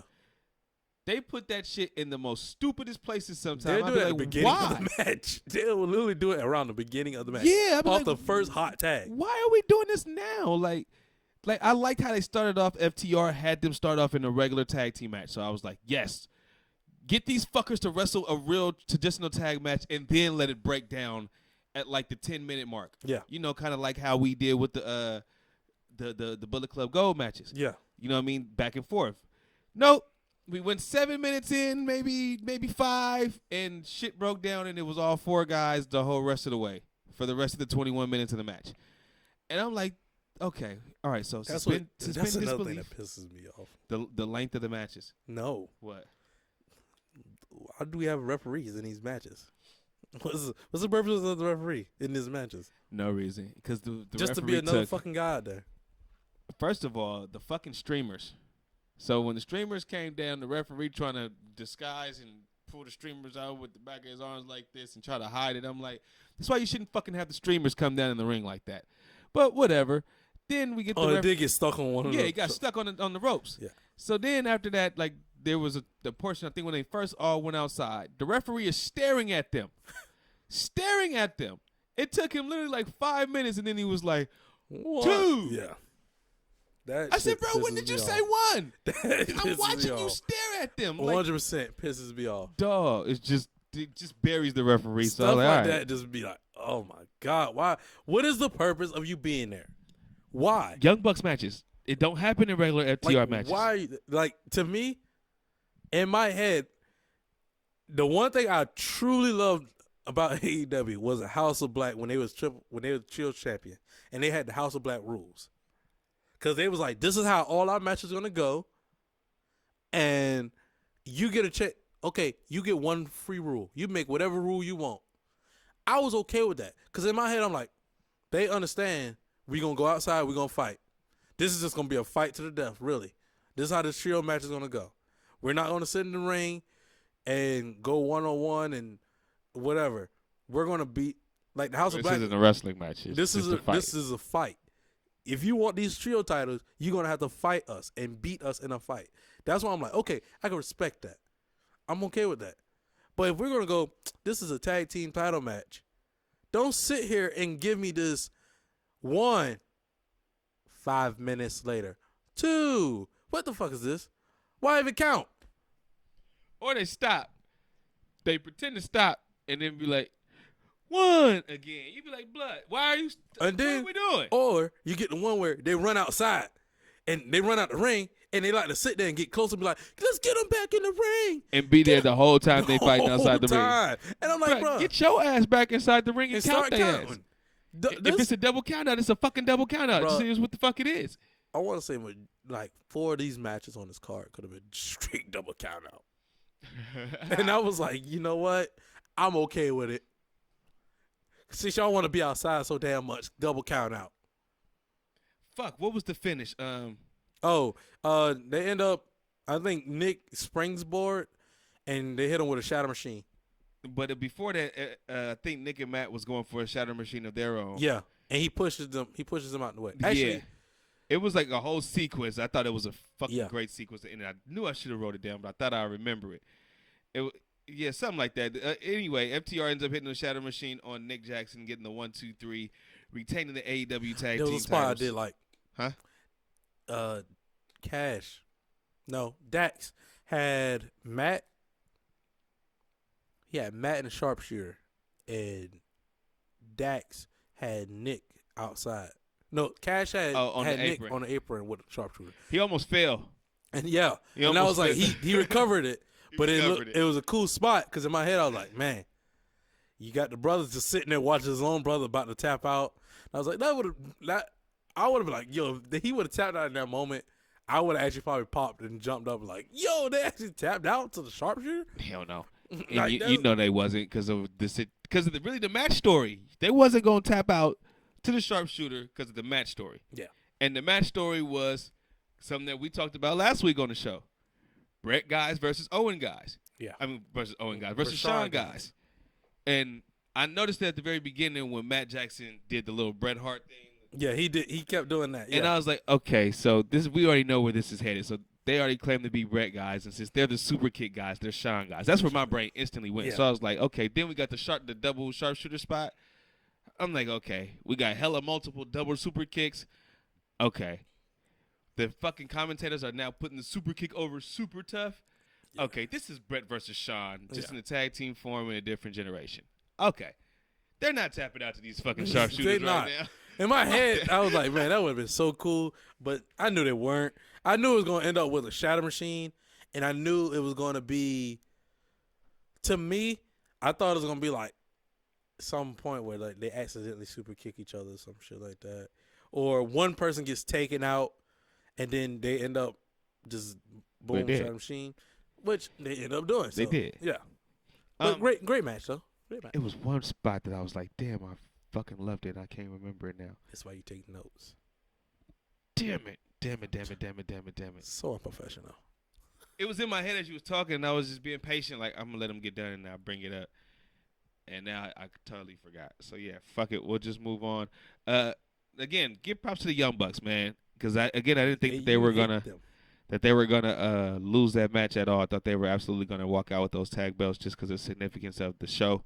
But they did the right thing and put FTR over, which I thought was a very good and very professional move. And give props because the Golden Elite was professional this night. It makes me think, who is the greatest tag team in the game right now? Yeah. It is FTR, without a fucking doubt. To me, I want to say, yes, I agree, FTR. But in my head, I'm like, man, the Usos didn't break up. I'm thinking Usos, man. I'm thinking Usos or FTR. Either one. I would love to get an Usos versus FTR. I would have been okay with either answer, but that in my mind, I'm like, Usos or FTR. I just have to say this. I love the fucking Usos. They Bay Area boys all the way. I fuck with the Usos. But it's just a lot of kick punches in their matches. Yeah. Because they have a lot of story. Yeah, and they're more of just like street fighters now. Yeah. You know what I mean? They kind of changed their style than what they did when they had the face paint first came in. Yeah. Compared to FTR, which they're master storytellers as well, but they're more about the moves and the counter moves and things like that. They tell their stories about history. It's a history story that they tell. Not even a history story. They just tell a story in the match. It's like When I say historic, They do it the way that they're supposed to. They do it as a selling an arm, selling a leg. They use moves that you haven't seen in years, and you're like, what? This is the what move? A fucking pile driver. Like, they do all the old school moves. An atomic drop. Where you don't see a lot, where you're like, what? A back body drop. You're like, these are moves you don't fucking see anymore. Like, yeah, that's what I'm saying. They do them. So everybody should be fucking doing them. So like now when you see somebody else do it, you're like, what? That's weird. Yeah. When FTR does it, it's like, that's a part. That should be a part of their. Because that should be a part of their skill set. They're old school wrestlers. They're old school wrestlers. Back body drop should be done by everybody. Yeah. Should fucking always see. You never see him anymore. And AJ takes the best back body drops. It's a lot of moves that you just don't see anymore. Well, I'm like, man. A fucking body slam. Only Walter really do a body slam. Not a lot of people do the Doomsday Device. FTR does it. But FTR does it. The Briscoes used to do it. And I want to say they don't do it a lot, but they do their own variation of it. The Street Profits do a variation of it. They used to do it a lot in NXT. Which one? The Doomsday Device? Yeah. They did used to do it. I thought they still do. They used to do it a lot, but now they do it, but they instead of a clothesline, they do the crossbody. Oh, okay. He does a crossbody instead. And they rarely pull it out. And they only pull it out for big matches. That's how I know. When Street Profits pull it out, I'm like, oh, this is a big match moment. This is a big match for them. We got to control this, cousin, because yeah, we starting to go.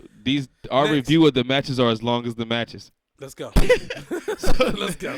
Next is the Stadium Stampede. Eddie Kingston. Skewers in the head. Penta, her best friends, and Orange Cassidy against the Blackpool Combat Club. Jon Moxley, Claudio Castagnoli, Wheeler Yuta. Mike Santana is what he's going by now, and Ortiz. There's a part where I think you text me about it. What? You said something. I said, are you fucking kidding me? Yes, you said, are you fucking kidding me? Were you talking about Orange Cassidy? Oh, no. Orange Cassidy didn't bother me at all. What were you talking about, the skewers? I was talking about the shit going in Moxley's head and Penta bashing that shit in. I was like, bluff for real.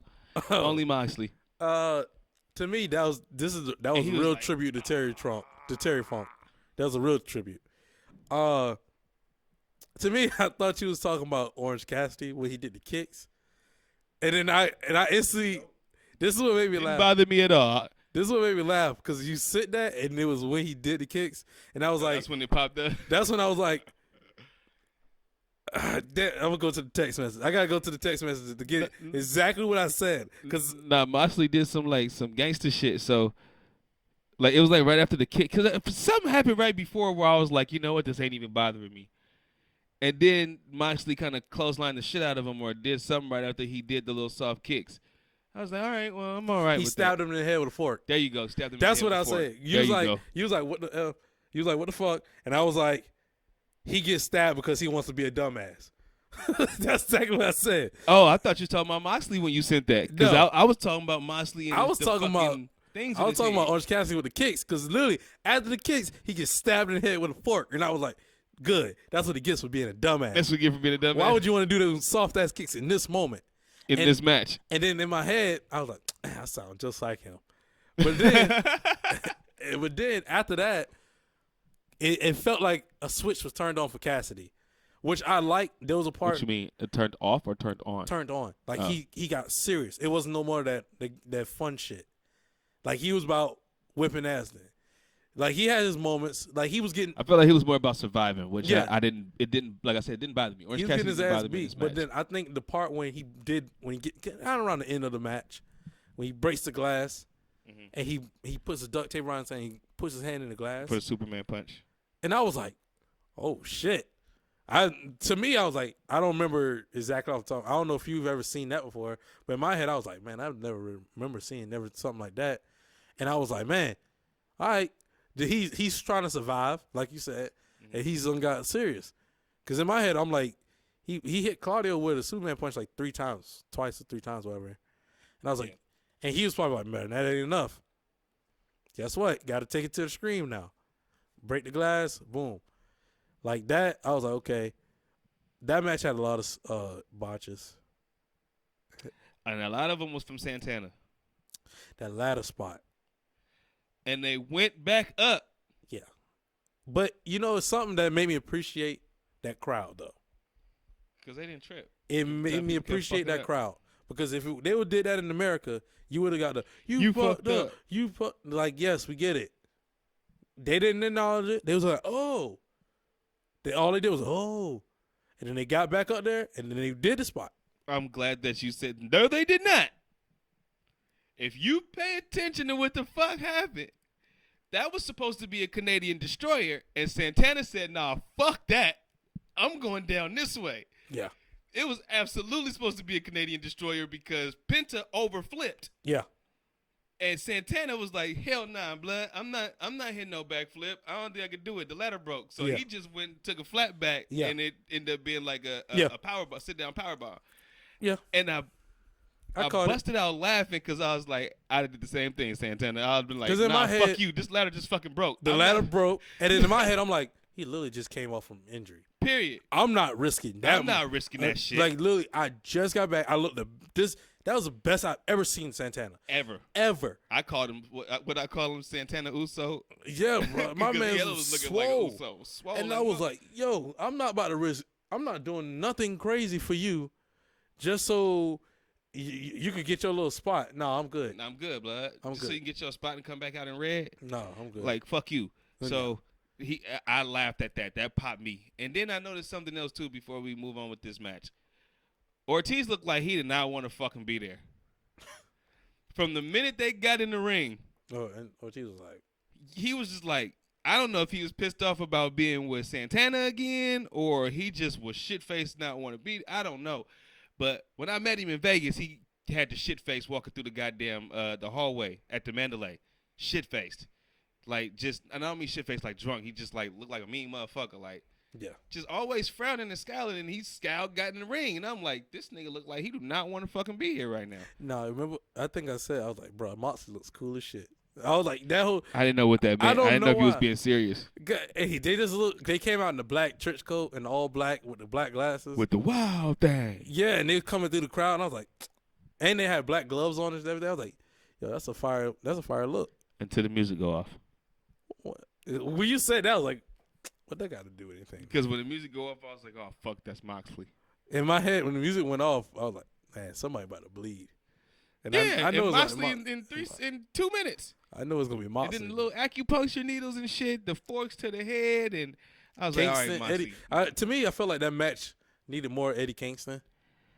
He was like missing majority of the whole time match. Yeah, they was fighting the stands and shit. No, but it's not even that. Like, when they came back, he was just missing. Him and Ortiz, you didn't see him. Yeah. At least not Santana. At least Eddie Kingston had his little spot with Moxley in the ring. Ortiz, you did not see that motherfucker again. Like, nowhere to be seen.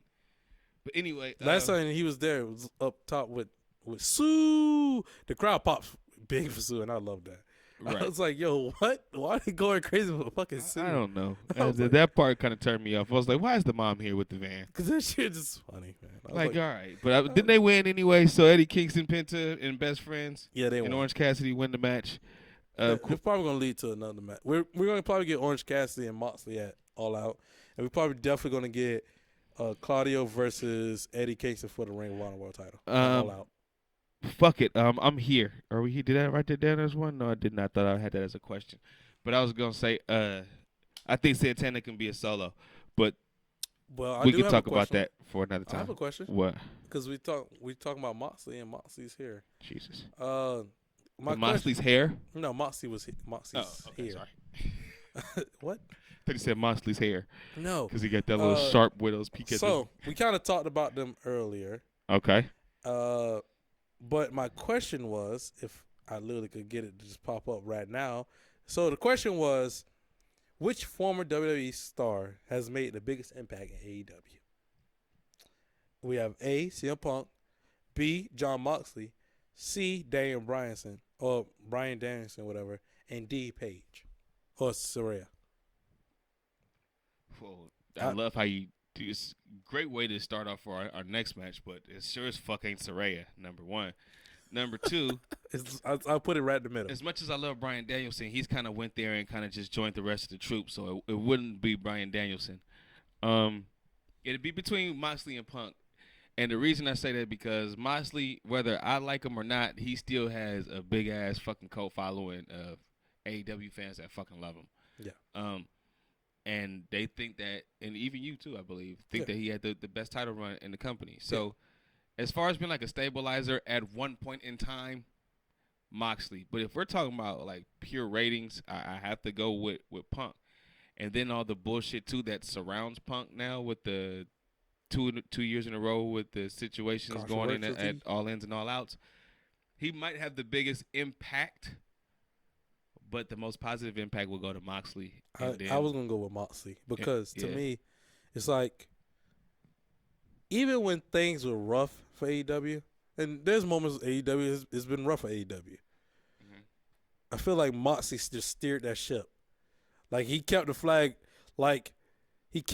high enough to keep it above water. Like can't argue it. Like I'm just like even like COVID, that was a rough time for everybody. Moxley was ahead of that. When CM Punk shows up and what was his matches though? His matches? Yeah, in the Kenny first Omega match. And that's the first one that popped to my mind, and I'd be like, fuck, dog. Like his run really wasn't as good as we think it was. Now that I look back on it, he just had a bunch of eliminator matches. Eliminator matches, fucking. When he had his open rivalry challenge matches with Eddie Kingston, it sucked. The matches sucked. Yeah, the match was okay. The barbed wire match, but then we know what happened with the sprinklers or the sparklers afterwards. It was good enough for that's what I said. Good enough to keep him afloat. Punk's first run was fucking magical. To be honest with you, I truly, this might sound bad, but you don't remember it. I really don't. I truly. You don't remember Punk's first run? I remember MJF. Punk's first run. So he had the match with Darby, which was I think that went to either a time limit draw or he beat him. One of them. It was his first match. It was Darby and Punk. That was Punk's first match there. Okay. Yeah, then he ended up having the matches with Moxley, which one of them was good. The other one was shitty as fuck. He had the match with Paige, which started a lot of the bullshit. Okay. But it still was a pretty decent match. The was it 3 matches or 2? So the 2 matches he had with MJF was just fucking phenomenal. I just remember literally only remember the MJF match with the dog collar. And they had one where, Punk won the dog collar match. Yeah. So they had one where MJF won in Chicago. He beat Punk with the in ring. Chicago. He won with the ring. Like, a lot of that shit was good. Like, Punk's run was good and was getting 1 million viewers, like, on a consistent basis. So only because I'm saying Punk's run. I'm changing it. I'm going Punk's run. I'm going Moxley because Punk run was literally only good to me. And I'm a huge Punk fan. Don't get me wrong. I'm a huge Punk fan. To me, his run was only good because he was gone for so long. And to finally see him back. Am I tripping? Is that Sabonis or am I tripping? Where? Number 3. Yeah, he was there. This is when his younger years before he goes to Indiana. I swear to God, I do not remember Sabonis in Oklahoma City. That's wild. And that's Oladipo right there. I know. I remember Oladipo being there. Then he was traded to Orlando. No, he was traded from Orlando. From Orlando. Yeah. So I remember that. But I swear to God, I don't remember Sabonis there. I thought he was always with Indiana. No. That's crazy. He got traded into Indiana. He got there when Miles Turner got there. Hey. It's weird. I'm sorry, y'all. I just got thrown off. I was like, damn, that hella look like Sabonis. But you want to see something really weird? What? Go look at an OKC game when Steven Adams was young. When no beard, no beard, no nothing. And he just had the buzz cut. Yeah. And all it knows is Crazy Steve. Because all you knew was he always got into a fight every time. Nah, he literally always got into a fight when he was young. Every match. Did he? I don't remember. Every game, I remember Cantor. He was getting into all the fights. To like scuffles every time. You're like, that's how you knew he was Crazy Steve, because he used to do a bunch of fouls, and then everybody used to come at him. Now he do crazy fouls, but he's strong as shit. Now he done toned it down. He's not Crazy Steve. He's anymore. Respectful. Yeah, he's respectful, and you know he's strong as hell. You ain't trying to fuck around and get shit split. When he picked bro up from fucking with John Morant and walked him off the court, he ain't even on your team, blood. Yeah. But what I was saying about back to wrestling, CM Punk to me is like, it's only because he was gone for so long. Like, it was kind of like a nostalgic act. Where, like, he was like, oh, my God, he's back. Like, we've been missing him so much. Like, This is what we've been missing. And it's kind of like RP, Bray Wyatt. When he came back, it was like, oh my God, Bray Wyatt's back. Like every moment seemed like it was so great until that match with LA Knight, which was garbage because of the creative and all the decisions in that. Mm-hmm. But everything leading up to that was like, man, Bray Wyatt's back. It's nice to have him back. Like everything was like, it was like he couldn't do no wrong. He could literally shit and it'd be gold. And that's how I felt with CM Punk, where when he came back, there was moments when he was sloppy. And he looked sloppy. He looked old. But it was like, well, he's getting that rust off. Like there was always something there for it. Like, oh, he's been gone for so long. He's getting it back. We see rustiness with Moxley, and he's fucking been there the whole fucking time. Oh, yeah. Because that's his style. He's sloppy. No, that's his fucking style. He's sloppy. No. Sitting there talking to the Young Bucks during the tag team match. Sloppy. He's a sloppy. Now, especially now. Okay, now. Let's not defend that now bullshit. He's gotten worse. Now he's gotten sloppy. He's gotten worse, lazy, all that bullshit. But he was like that back then. We just didn't notice it because we liked him. The run, I would say his run was impactful. To me, his run was impactful. A lot of people would agree with that. To me, AEW wouldn't be as hot. By the time CM Punk got there, AEW was hot. When CM Punk got to AEW, the ship really it shot up more. Who got there first, Bryan Danielson or CM Punk? Who got there before Bryan Danielson and CM Punk? Yeah. Bryan Danielson. So Bryan Danielson and Adam Cole came there first? Yeah. That's why they were so hot. I'm not putting that shit on Moxley. It was hot before that. They were bringing in a lot of guys that people knew already. They were hot before that. They were becoming a WCW type of hotbed where every week you don't know who else could be coming in. They were That's hot what before. it was. They were hot before that. They were hot before Danielson and Adam Cole Nobody got was there. hot during the pandemic. Nobody was hot during the pandemic, dog. We were just watching shit because we was all down stuck to in watch the fucking whatever. house. But I'm saying it was a good show. It was still a good show. Like now it's not. Now it's not a bad show. Wasn't. A lot of them shows, and Cody was fucking there. Yeah. A lot of them fucking Dynamite shows from the Jacksonville spot. To me, John's matches, I was okay with watching. I can call it John Moxley match right now. John Moxley, the Cody Rhodes, some of his matches. It wasn't a lot of people on that show where I was like, this is a match I really want to see. Moxley, I was like, okay. So it wasn't that hot. Moxley, I was like, oh, I can watch this. I'm here just to see Moxley, and I can go about my day. One, because I never was a huge AEW fan anyway. I'm not gonna say that. I'm not even gonna sugarcoat it. I'm not a huge AEW guy. Like that, their style is not really my style, but I watch it because I like watching wrestling. Some of them have good matches, some of them don't. I'm not a huge fan of Commander. I fucking really hate Commander, to be honest with you.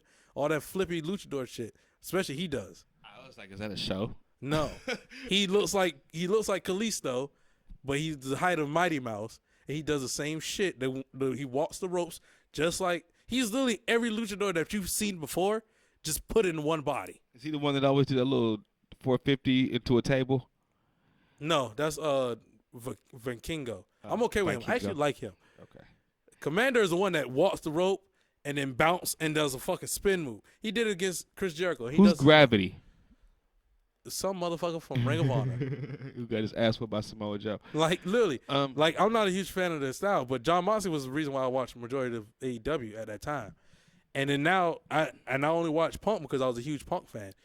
To me, the biggest impact was given from my standpoint, because Moxley got there first. He got there before all of them. So that's why I'm kind of leaning more towards Moxley, because I'm like, he was kind of there at the very beginning, and he cranked this whole entire ship up, and he steered the ship long enough. He kept the ship afloat. He kept the ship afloat, and that's why let's not make it like he brought them more business. Punk brought them more business with that Rampage show. That very first Rampage show was one of the highest ratings that they had ever got. He brought them back because he's been gone so long. It don't matter. Yes, it does. John Moxley was gone for a while before he came in the company. No, he was not. Just left WWE and was on fucking vacation for a minute and then showed up. He literally just left WWE when he showed up. He just left. Like the night before. He Lex Luger the shit. He basically. Nah, that's how he was only gone for what 2 months? A He month was or two? gone. That's not 2 It months. don't matter. You're comparing John Moxley's 2 months to CM He Punk's was almost gone. 7 years. He was gone in with a different company and showed up at a brand new company. And It's you're the talking same- about you're comparing that to Yes. a CM Punk for 7 years. This time I am. That's this time I am ridiculous. because he left a fucking That's company where ridiculous. he was majorly over and came to a brand new company That's that ridiculous. had just upstarted. He came to their very first fucking pay-per-view after the All In show. You're comparing that to a CM Punk that's been gone for almost 7 years. And he comes back and still. Your question is who had the biggest impact? It doesn't matter how long one guy was gone. Who had the biggest impact? To The me, guy who brought your going- ratings up and kept your ratings at $1 million I'm while going he John was Moxley. there. I'm gonna leave it at I'm going with John Moxley. That's fine. You could go with CM Punk. That's I'm gonna go fine. John Moxley. We got to get to the bottom of this shit. No, it ain't. Somebody got to change. No, sides. it don't. Because I'm gonna tell you why. I like CM Punk and I like John Moxley. But where I'm seeing it is John Moxley keeps the ship afloat. CM Punk happens to hop on the ship and upgrades the ship. That's all he did. He just upgraded, but he didn't. Ain't that what Moxley did? Yeah, he did. It's like if the car started off as a I don't know, Subaru, I guess, and then all of a sudden Moxley shows up and it becomes a Mustang, and then all of a sudden CM Punk shows up, it becomes a Corvette. A Rolls Royce. That motherfucker becomes a Rolls Royce. It becomes a Rolls Royce. Well, nah, let's not put that much. I went Corvette. Yeah. I just went Corvette.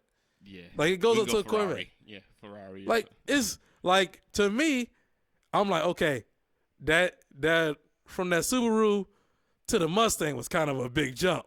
That Mustang to the Corvette, I mean that's a big jump, but it ain't the same big jump. That's just 50,000 compared to 100,000. Like It's a fucking jump, dog. It's a jump, but it's like that. But that 50,000 car, you hop from a 2,000 car to a 50,000 car, and it's like to me that's how I see it. Like, and you helped MJF show the range that he needed to show the whole time instead of that song and dance bullshit that he was doing with Jericho. That's why I just don't see who Moxley built up to be like, I like this. No, guy. he didn't build nobody up. Yeah, he just kept the show alive. Because if you telling me if you would have left that show that only Kenny Omega and the Elite, because when Kenny had that title, I guarantee you I was not watching. Nah, it was unwatchable. Because I couldn't watch Callis every week and John Moxley wasn't on that show at all. Kidding around and joking and shit. He took a break. That's when he took his break from AEW, and he ain't been on break ever since. No, I'm saying he took that break once he left WWE. No, I'm talking about when he took a break in AEW. Yeah, but that's when he took his break in AEW because he literally has been on TV every week, basically ever since that moment. Ever since he won the title back from Kenny Omega or whoever he beat for the title to get it back. Really, yeah, he been on TV ever since that moment. Dog, we gonna have to cut some shit on this show, or go through these last fucking 5 matches. Let's go. Come on. All right. Speed talk. Saraya versus Tony. Waste of time. Storm. 8 minutes. I text you. You was like, "Hey, every match gonna get 20 minutes." I said, "Nope. Women's match gonna get 10." And guess what? Gave him 8 minutes. Guess what? We paid. Tony Khan spent money on the licensed song just to waste everybody's fucking time. There's no reason. Why did he even take the title off of Tony Storm? Made no sense. I guess to just get that moment for her character to come out and just to give Saraya that moment. Because, no offense, she only had 4 fucking matches ever since she's been back. Why is she the champion?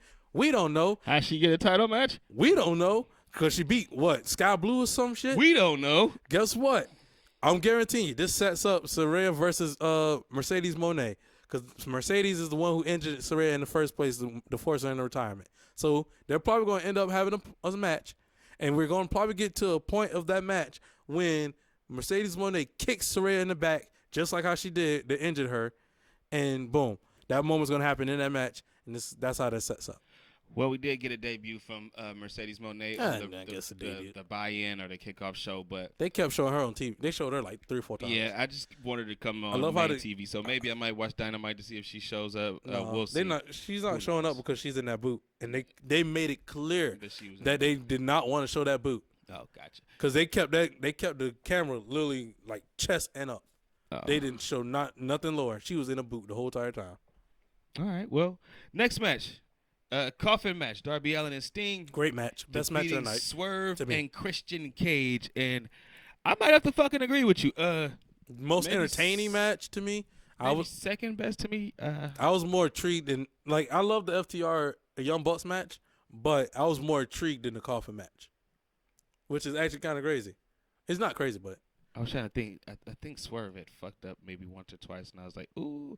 But anyway, the match was good. I thought the finish was pretty good too. They coffin dropped Swerve while his ass was bro, that was sticking so halfway funny. out the coffin. I thought it was great, but then Swerve hair got caught at the top. You know what's my favorite? You know what's actually my favorite part of that match? What? When Swerve came out, and I got to see my boy Prince Nana. Who the fuck was rapping? They were off. It's whoever. That's they were off. Boys. Yeah, because that track. Yeah, he was trying to rap without. To me, in my head, I was like, they should have did the rap just how they did Jericho. Because Jericho sung the whole time. There was nobody singing. There was no audio behind him. He was singing it all. He didn't know his words. Who, the rapper? Yeah. No, he literally was saying the words, but he was saying them early or later. He One was of the saying two. them late. Like the track was saying it, then he's like rap behind it, like a second off. I don't know. Like, and you could tell he can't hear because he kept doing touching this. his ear, and I'm like he can't hear the earpiece out. And I'm like, and just damn. rap, bro. You know your song. Yeah, you know your song, but they got that track playing on top of that, and it's fucking him up. But and he you know your song, so take the earpiece out if you hear that you was off. He heard that he was off, and you could tell going. he never had a show before. He never had a show before, or he never walked and rapped like that, where he's like he has to constantly move and have to do it. That was easy. If not, get a mic to Swerve. Yeah, he a rapper. Let him. My boy Prince Nana. Every time I literally get excited just to see Swerve come out, just to see him do it. See Swerve. Literally, I seen that shit too. Every in the time I hear was the like, "What is he dancing to this whack ass song?" Like he was like, they're hitting that shit, bro. Every time, bro, I literally pop because I hear that I saw it. I go, "Oh, here come my boy," and then literally my girl was like, "Who?" I was like, "My boy Prince Nana," and I started hitting the dance with him. Swerve when I drive. I'm like, "Yeah." You such a cornball, bro. I literally get excited only for Prince Nana. And he got excited and started doing the dance with Prince Nana, though. That's what I do crazy. it too. I'm like, Swerve. My girl's like, "What is going on?" I'm like, "Bro, you gotta. If you don't know, you don't know." Oh my god. Still, anyway, good match Good though. match. Best match. Tonight. Sting stays undefeated. This is Sting and Darby when they team together stay undefeated. 16 minutes, great match. Christian Cage does what he does best. I think being like the chicken shit kind of hard ass heel at the end. I liked it. The one spot that I'll talk about real quick is the Christian sitting on the chair and Darby doing the flat back bump on the floor. Darby, I want you to be able to walk at age 40. No. So, you know. Why? He did the spot on Collision. Yeah. And then he turned around and did it the very night. He does a lot of spots. The same night or the next night or whatever on All In. So I was like, fuck. Stop doing that same fucking move. You're going to fuck your back up. No. Like, give it a break. Give it a week break or a 2-week break every time. Keep doing the same move over and over. We want to see that. You stupid. Next match. You got to give really the rundown for the rest of this. Will Ospreay against Chris Jericho. Because you fell asleep. Who came out with Sammy Guevara, and that was the last thing I seen. I questioned why Sammy Guevara was out there after they had just kind of like broken up him, Crowd Daniel was Garcia. singing my boy's Will Ospreay's theme song. I love that. And elevated. So what happened? Basically, good. Like I said offline, it was a good match for Chris Jericho. Maybe one of his best matches of the year, but it was an all right match for Will Ospreay. Like to me, it was like, oh, because I guess Will Ospreay is getting used to wrestling with that old slow style that Chris Jericho has. Mm-hmm. But it was a great match. There was a spot where I'm trying to remember exactly. I think Chris Jericho he reversed a move and they flipped, and they flipped fast, and I was like, "Yo, Jericho could do that." Mm-hmm. It caught me off guard. What, a Spanish fly?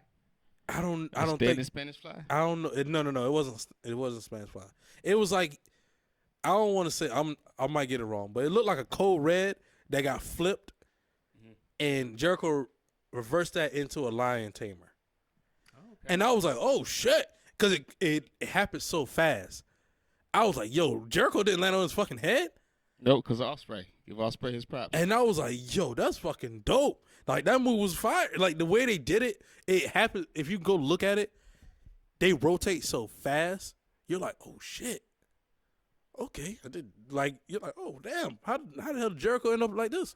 Mm-hmm. But basically, at the end of the match, I think, off the top of my dome, Will Ospreay hits him with the hidden blade.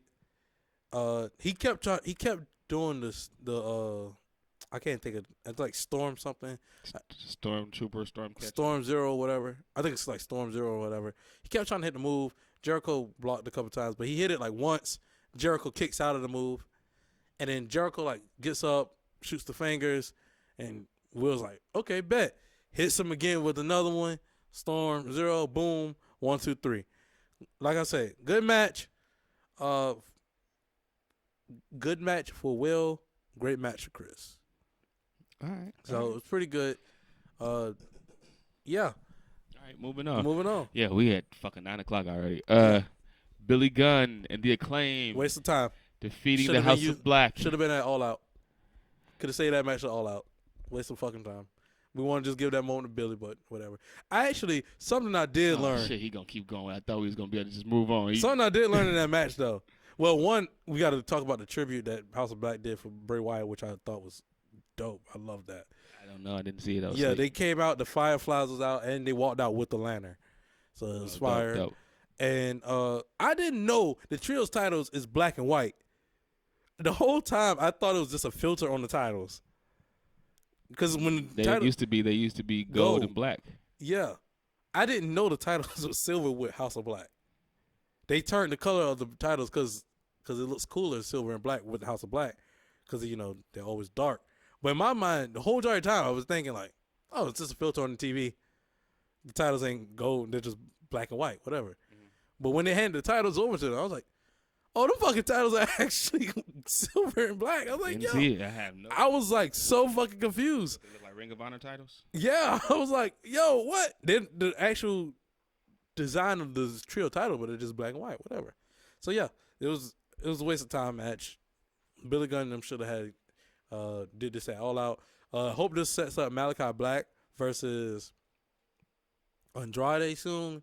Get that out the way. We get Buddy Murphy and Brody King in the tag team division, and we get Malachi Black going after like the TNT title and trying to take it off with Darby, or we get it set up where he takes off the international title from Moxley or whoever. He ends up with a singles title. That's the goal. Who? Malachi Black.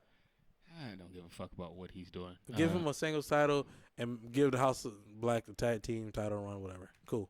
Who cares? Moving on from them because whatever with them. MJF versus Adam Cole. What you thought about that one? Adam Cole does lose that to MJF. A lot of story. All right match. Their match on Dynamite was way better than the match they had on pay-per-view. Roddy Strong. 29 minutes. Fucking shit. Yeah, that match could have been way better. Roddy Strong getting his heart broken. Who cares? Match was all right. To me, it's really lackluster, I guess. I wasn't really. I came in at the very end. I wasn't fully invested in that match. I was more like, yo. To me, AEW don't have stars where they're like super big. Where I'm like, oh my god, this is what I need to see. I want to go see. Like they do. They just don't use them the right way. And if they don't use them the right way. Oh, they put them early in the card, and I'm like, okay. There was no build up to this. And to me, Kenny Omega should have been. But he's the wrong champion right now. Kenny Omega should have been in a singles match against somebody important. Adam Cole. Yeah, like something. Or fuck, even Will Ospreay Part 2. Shit. Yeah, but in New Japan want to keep that match to themselves, so that's why. You know what I mean? Put Kota Ibushi against Takeshita. Just do something that makes sense. But yeah. Anyway, I just feel like right now MJF is not. I mean, it's working.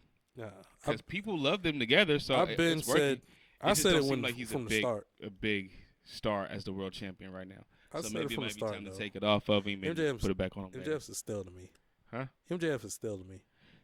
Yeah, even as a babyface, you could say it. I don't know if he's not too much stale to me as he is just like he's a tweener now, but he's not.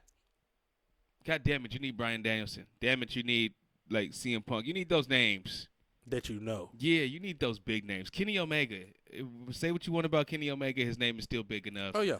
You know what I mean? You need to have these big guys and set a fucking pecking order. Number 1, number 2, number 3, 4 babyface. Set a pecking order. It's a lot of people that no one cares about and knows, where it's like their name ain't that big enough. And this Adam Cole. This sets up one of my questions, right? if you're a starting out wrestler, where do you want what promotion do you want to start in? WWE, AEW, Impact, or New Japan Pro Wrestling? You asked me that a week ago, and what did I say? No. I asked you this Saturday. I sent this topic. Saturday? Okay. Yeah. And I believe I said either WWE or New Japan. You said New Japan if WWE wouldn't take me. Yeah. Because I would want to go to NXT. I would want to go to the developmental system. Yeah. So I could know the style already. And if they don't take me, I still know the style to where I could go somewhere else. But if they call me back later, I fucking remember the style. Yeah. You know what I mean? So I would absolutely try WWE first, whether Vince is fucking there or not. I just would still try him first. Yeah. But me being me, and when I got into business, really what I wanted to do, and the funny part is they kind of like got into business later on. I wanted to go to the NWA. I wanted the NWA scene because I liked to be able to cut the promos and have the camera right there and be able to talk to like an announcer but not be in the ring. Have a background. Like, I wanted to do that. That's what I used to work my promos on. And then at our school, that's the way we kind of had it anyway. Yeah. It was already kind of set up in front of a crowd. Yeah. But we had like a little stage to where like this will be your interview platform. Yeah. You know what I mean? If you're not cutting a promo in the ring. So that's what I wanted. But if I couldn't get in, I would go to New Japan because you can go do a tour for like 2 fucking months and get paid, even though you're not working in the States. So, absolutely that way. I would go with New Japan, knowing I'm going to end. Like, if I can't get accepted in NXT, most definitely, I'm gonna go. Like, the goal is to get to NXT and work my way up from there. Correct. But if not, I would go with New Japan, and I know I'm gonna work with Impact. I know I am. I thought about giving it a chance, but I'm okay with that. That'll come later Impact on. will give me. A lot of people should Impact, but yeah, you can get hired. Impact builds character. Is the Amazon. You can get your character. You get more character work at Impact, but you probably can't even use that character once you move on. Yes and no. Like, that's least the part. Least I could build a character where people could connect with me, where it's like, okay, cool. If I do move, they kind of know of me. Like with New Japan, it's kind of like you have to work really hard for them to get to know who you are. You have to work really hard on your character because the first thing they give you is you're a young gun. So that's how a new boy. That's how they remember you until you end up shedding that. But it takes so much years to shed that, where it's like, okay, when I could go to Impact, I'm still on the New Japan, because I'm gonna learn a good style of wrestling, but you don't got to stay there. I don't have to stay in Impact. No, you don't have to stay in New Japan. I don't. Like, usually these Japan things are just fucking tours. Yeah. Or like, you know what I mean? Maybe a 2-week tour or a 2-month tour. That's what I'm saying. Or a one-match I would bounce tour. from Impact in New Japan. Yeah, you could do both. Long enough for me to mold how I want to be, character-wise, wrestling-wise. Like, I would work that. I'm not going. No offense to AEW, but I'm not going to AEW because I'm not really going to learn anything. Yeah, I'm not going to learn nothing. I'm not going to learn anything. So it's like, yo, everything's going to be a fight. Everything's going to be a fight to get on the card, to get booked for a decent program, to make something make fucking sense. Yeah. Exactly. To make something make fucking sense. I think they'll make more sense in Impact than they would in AEW. You know what's crazy? Is right now who just got signed was Brian Pillman Jr. He officially signed to WWE, right? Oh, it's official? It's official now. That's what's up. Smart fucking kid. Hobbs. In my head, I'm like, man. I knew it. Brian, like, he should have been there because AEW wasn't going to do nothing for him. Nothing. He talked to Cody. They weren't going to do nothing for him because literally he wasn't important anyway. Especially at AEW, all he doing was warming up the seats of AEW Dark. And this is fucking Brian Pillman's son, like, with talent. He has talent. So I think it'll work for him. So I'm so happy that you just said that. I didn't even know that news. So Yeah, he right just on for telling me that. officially signed. That's what's up. So congrats to Brian Pillman Jr. getting the fuck out of AEW where they don't know what to do with you. For me, and I'm WWE like, might not know what to do with you, but you're gonna learn. And if you build that relationship like you already have with Cody, with Triple guaranteeing H, good. They probably already started like, okay, this is how they're probably gonna be comparing to his dad majority of the whole time. Okay, absolutely. Or they might not even mention his dad at all. Nah, they gonna mention his dad. But he died while he was still working for the company. He has a great. They gonna mention him. I could tell you he has a great personality, where like, okay, you could give him a mic. And do you know who both of his parents is? Like, it's crazy how he came out so mellow. He could go on the mic too. So I'm like, okay, bet. Give him a mic. Let's see how he goes. There's no Griff Garrison. No Griff. He's by himself. It's all you. Let him go. It's all you. So, like he could do it, and I know he can. So I'm like, bet. Let's see. Like he wasn't gonna get that at AEW. He probably could get that in Impact, but he ain't gonna get it as advanced as he would if he like he would in WWE. Nah, not at all. So like in my head, I'm like, bro, Impact, they have so much character down there, like character development. Like you could literally, yes, you come up with your idea and everything, but it's like, bro, they do a lot of skits and stuff like that and all this other stuff, but it builds the character around. Wait, what are we talking about again? Impact? Yeah. Why are we talking about Impact again? I mean, I like Impact. You gotta stay on point here. Yeah, I know. I'm just talking about working with New Japan and Impact. But yeah, that would be me. I was wondering because we were talking about Brian Pillman Jr. Then we was talking about Impact. I was like, wait, didn't he sign with WWE? Yeah. Then my brain started going. Okay. We can go though. And I see how happy you was discussing Impact, and I'm like, dog, I gotta stop you real quick, dog. He was like, oh, Impact? Oh, we gotta go. You gotta stop that shit, dog. It's 9:17. You wanted to go out. Yeah, you ain't gonna make it. I'm gonna make it. No, you're not. Let's go. I ain't even do my 3 topics yet. Go ahead, give me your topics, man. Got theme song game. Oh yeah, we could do that. We ain't talked about Terry Funk and Bray Wyatt. Come on, we can do all of that. Come on, don't worry about it. All right, real quick, what looked better for Wembley Stadium, SummerSlam or All In? What looked better? Yeah. As of like more of a spectacle. SummerSlam. Definitely SummerSlam. Definitely SummerSlam. Definitely SummerSlam to me. And you know what's crazy? What? Wait, time out. I'm trying to think.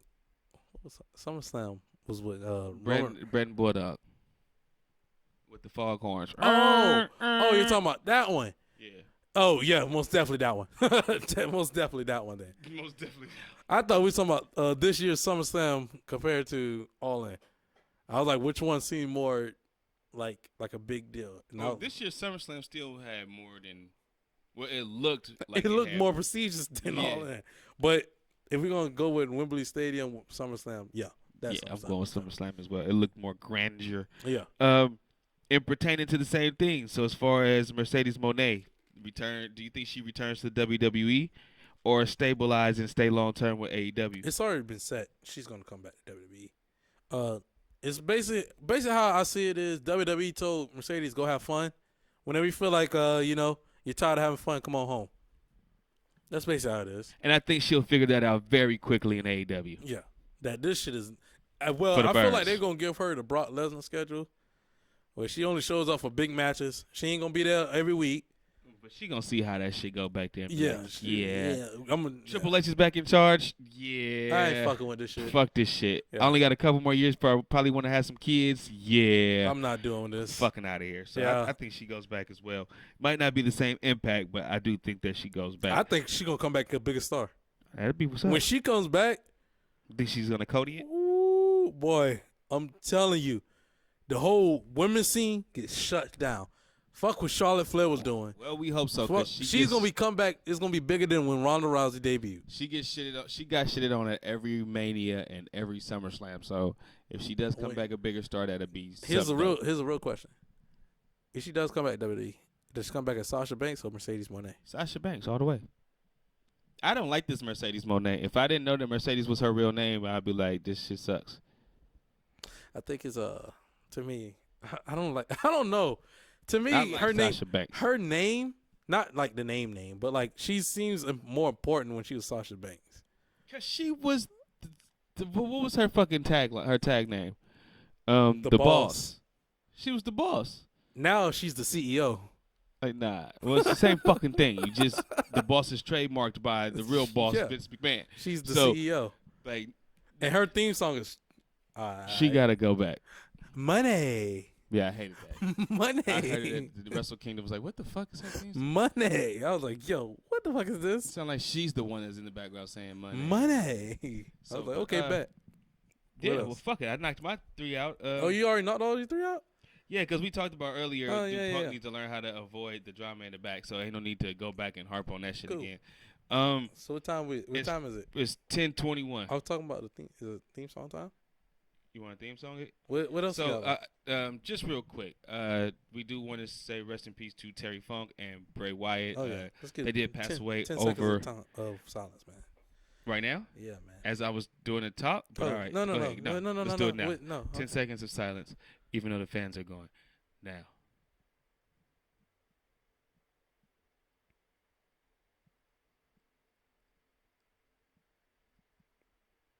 R.I.P. Bray Wyatt. And R.I.P. Terry Funk. Terry Funk. 2 legends. Thank y'all for everything you've done for us to entertain us. Since he's no longer here, I'll call him a legend. So 2 legends.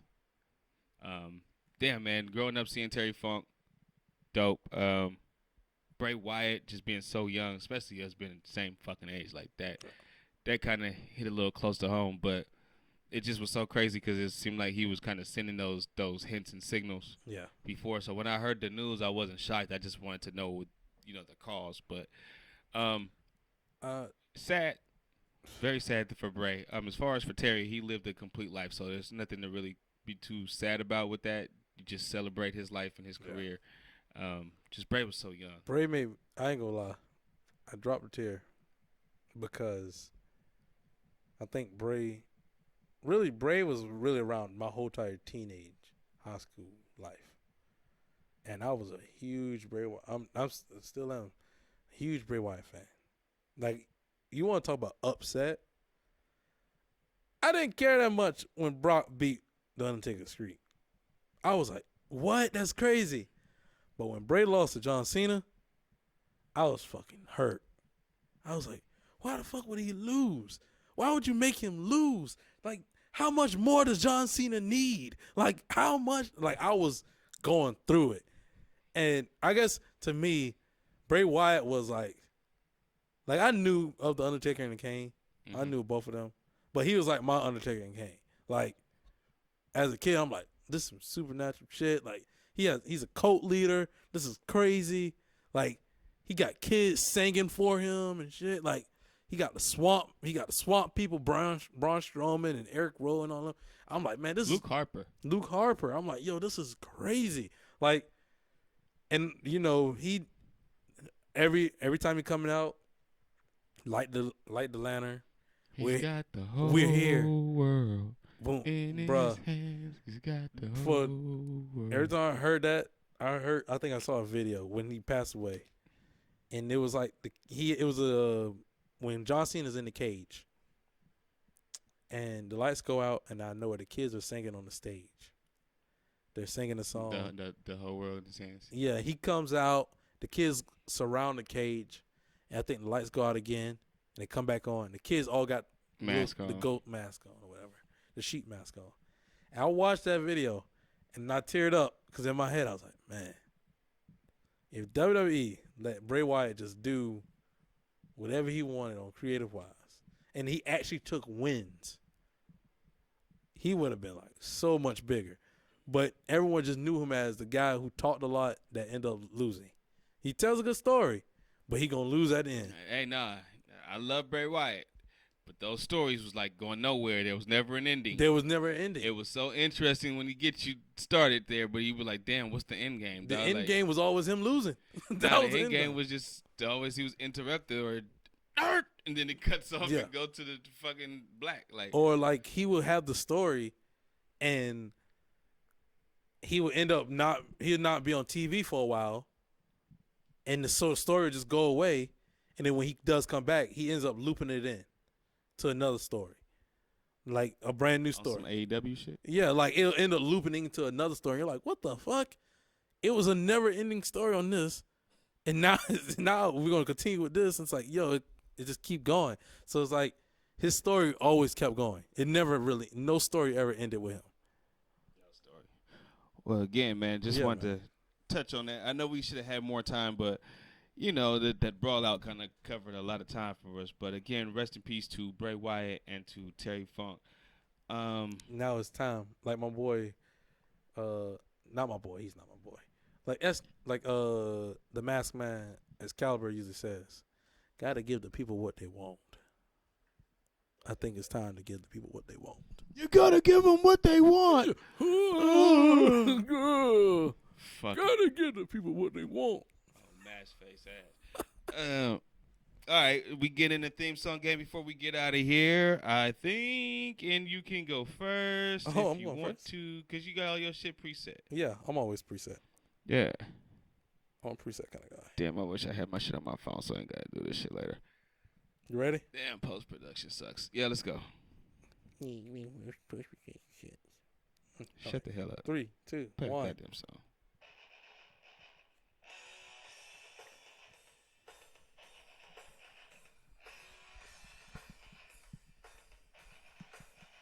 Yeah. 2006.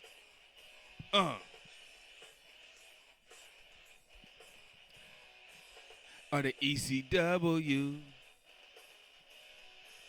No, they're SmackDown. All your people are fucking always SmackDown. They're never Raw. Like they're always SmackDown. No, majority of them. Nah, the majority be SmackDown. Well, why don't forget I gotta do post production of this shit. They be SmackDown. Yeah, I don't fucking know. The Geminis. Who? The Geminis. Who's that? There was a tag team. They were literally on there for like. Dog, you gotta. Hey, when you be using people, you gotta use people that at least we know of when we get done and be like, oh yeah. At least when I said Barry Horowitz last week, you was like, oh, the guy with the suspenders. You knew who he was. Who the fuck are the Geminis? Like, who the fuck are these guys? You did that shit last week too with somebody that was there for one show. I'm like, who the fuck is this? They're twin brothers. There's like Gemini Jake and Gemini like Jesse or something like that. Gemini Jake and Gemini Jesse. Yeah, Stay off of SmackDown, dog. They literally look like copies of Bill Goldberg. I'm sorry, they were bald headed with goatees in black trunks. Hey, ladies and gentlemen, neither do you know who the fuck these people are. So we'll move on. Number 2. I had cable. Shit, I don't know who the fuck these people is on SmackDown. All right. You ready? Yeah, let's go.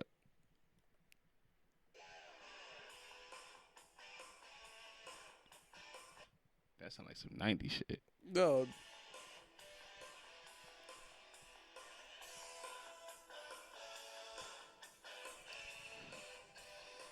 You want a year? Yep. 2006.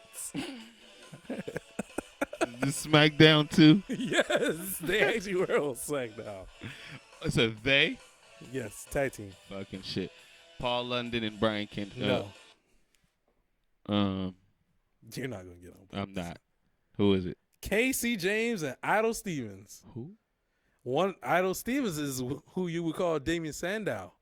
They were a tag team with Michelle McCool when she first came out. Okay, next. I don't know fucking half this shit. He 06 in me.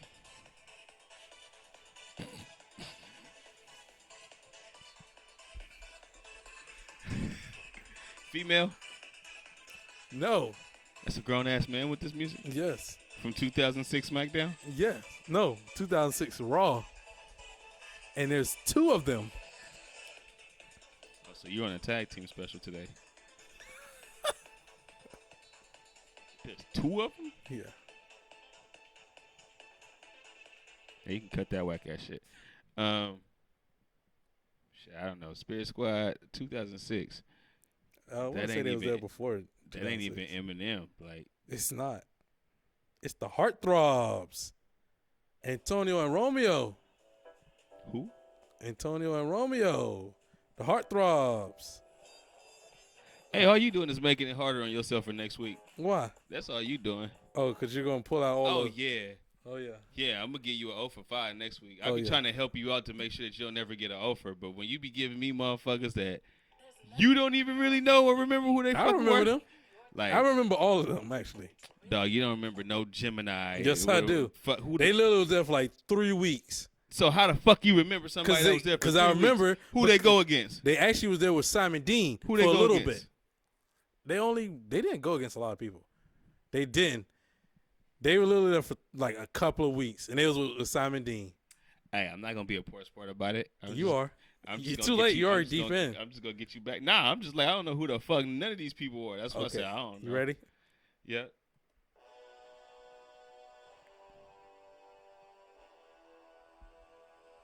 What year? 2006. This Regal. Actually, it's not Regal. That's fucking Regal. It's not Regal. Hey, that's fucking Regal. It's his tag team partner. I only know that as Regal's fucking theme. It's his tag team partner.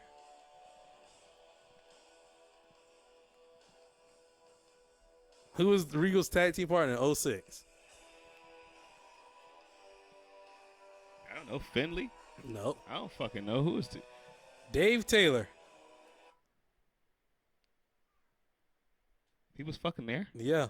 They was in the Armageddon. I remember Dave Taylor from WCW. They was in the Armageddon match. I don't remember Dave Taylor in WWE, but if you said he was there, I'm going to pull it back. You remember when Joey Murphy busts his face open? Dog, I've told you this to start the show off. 2004 to 2000 beginning 2007, I know fucking nothing. I don't know who the fuck was there. Okay. But he gonna say, dog, that was Regal music. That was Regal's theme music. That was Regal's theme music. He gonna try to give me Dave Taylor, but I'll give you one. I'll give it to you. I'm taking it whether you give it to me or not. I'm taking this. I'll give it to you. Fuck that. He gonna say Dave Taylor. You ready for the last one? Benoit killed his family? Nah, anyway. Jeez. Oh, right. Dark. I'll lighten this mood up. Start it over.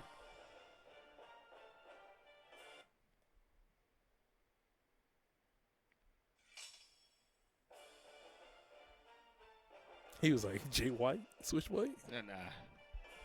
At first it sounded like some Drew McIntyre type shit with the sword. 2005 Raw. 2006. This is a 2006 special, bro. 2006 special. SmackDown edition. Oh, he a SmackDown guy? Yeah. You just said Raw. Oh, well. Yeah, one team was Raw. You're right. It's 2006 edition then. He was actually there for a while. Then he ends up switching gimmicks. Yeah, I don't know. Simon Cowell. I don't fucking know. Paul Burchill. He was actually in, I want to say, SmackDown vs. Raw 2006. Didn't he wear all white or something like that? No, he's a pirate. He's a pirate. Yeah. He literally came out as a pirate. And I remember because he used to actually swing off the set. And his entrance literally came in off a rope. He was swinging just like that. And I was like, yo, that's pretty fucking dope. Jesus fucking Christ. That is dope. I'm so mad I made this shit so easy for you. I should have made this so difficult. But I was trying to get done. Why? Next week, Payback's going to be a bitch. You remember that time? I'm going to stay in one gear and I'm just going. Work. Yep. Work. Let me know what year. Nope. You want to tell me the year? I'll tell you the year. I don't know what it is now, but I absolutely will tell you. I'll stay in that 1 year. I know when you where find the fuck the year, just let me know. I ain't even got to be in the 80s. Just give me that year, and then I'll stay, and I'll guarantee you I'll be ready. All right. Next year, you know what? Next week, I ain't telling you fuck that because you didn't tell me none of that shit was finna be 06. Next week, I'm going to give you a year. And I got to study 06. Is this a theme song right here? Oh, I say Crystal.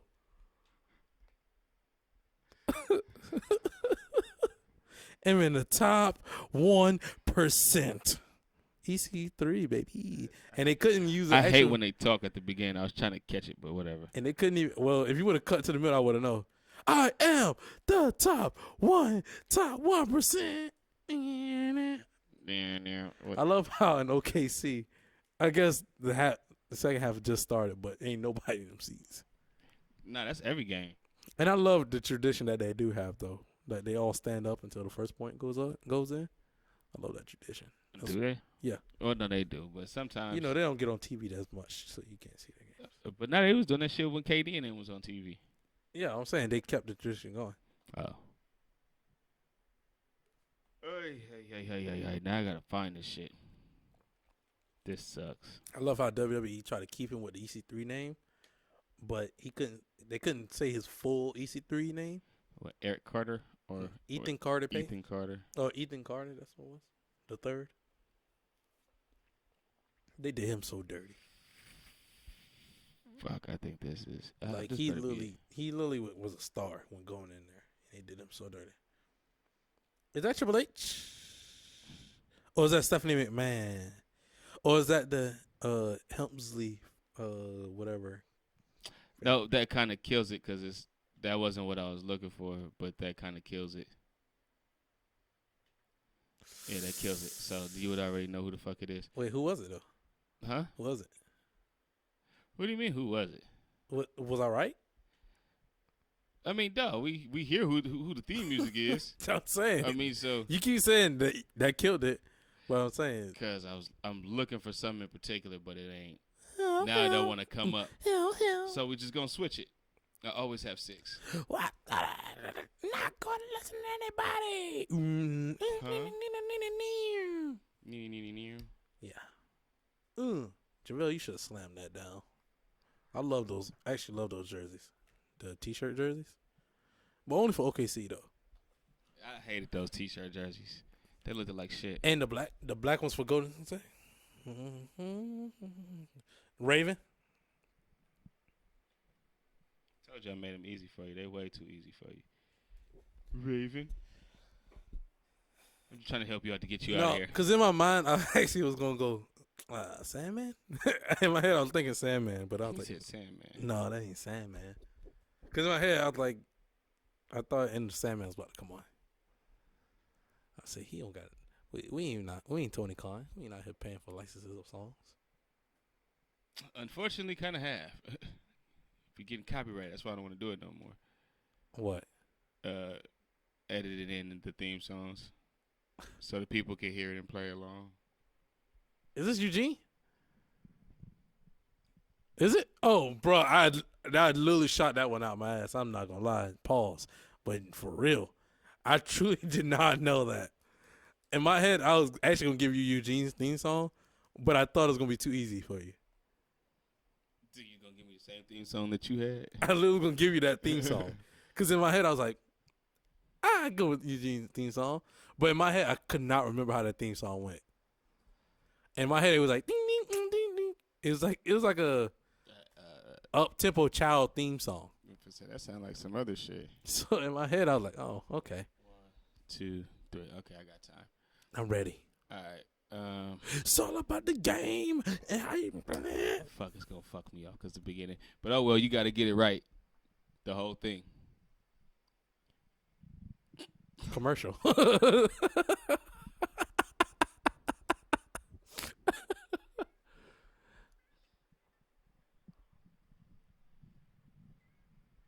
Is this Godfather and Hoes? Actually, is this Godfather and D-Lo? Pippin ain't easy, man. And then they had Ice-T come out at WrestleMania? Yeah. Because that's when he came out in the red. Ice-T came out in red, and I was like, yo, what the fuck is going on? Or was it all white? Was it? Godfather came out in red. One of the two. Somebody was in red. Yeah, maybe it was. And I was like, yo, what? Wait, is this never mind, this ain't that game. Hey, sorry, y'all. He has the Warriors versus OKC game on TV. I'm trying to remember, is this the game when the first time KD comes back to OKC? Yeah. Okay. Because in my head, I'm also trying to look at this game and go, is this the game when he shoots the shot from the logo and he was on fire? But they was in gray sleeve shirts.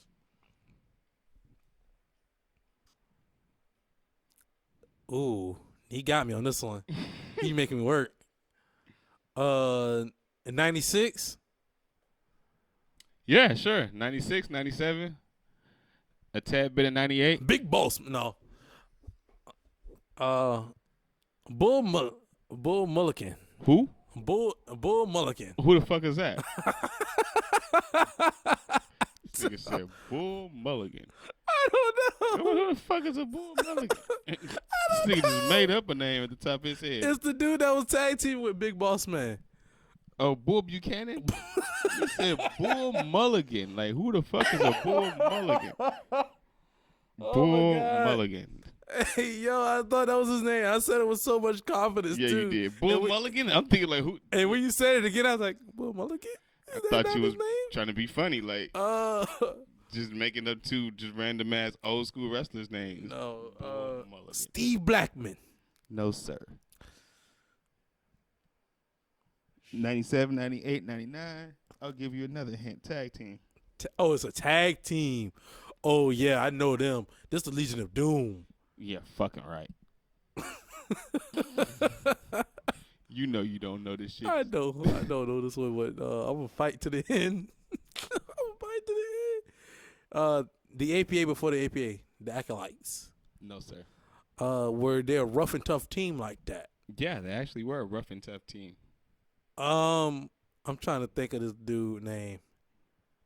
In my head, he has a black mustache and slick black hair, and no one wanted to fight him because he actually was a fighter. And him and Owen Hart had a beef. I could not think of his name. That's a tag team. Yeah, I know, but in my head, I'm thinking he's a part of that tag team. And I'm trying to think of rough and tough tag teams. Is this Billy Gunn and an old boy before Billy Gunn gets a part of New Age Outlaws? This is not the Smoking Guns. Ah, damn it. Damn it. Shut.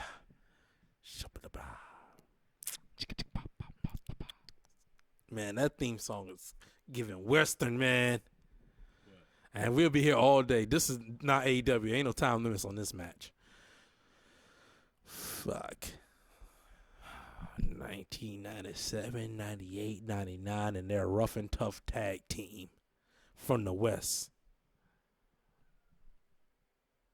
Are you trying to get an extra hint? He gonna talk about from the West. He trying to get an extra hint from the West.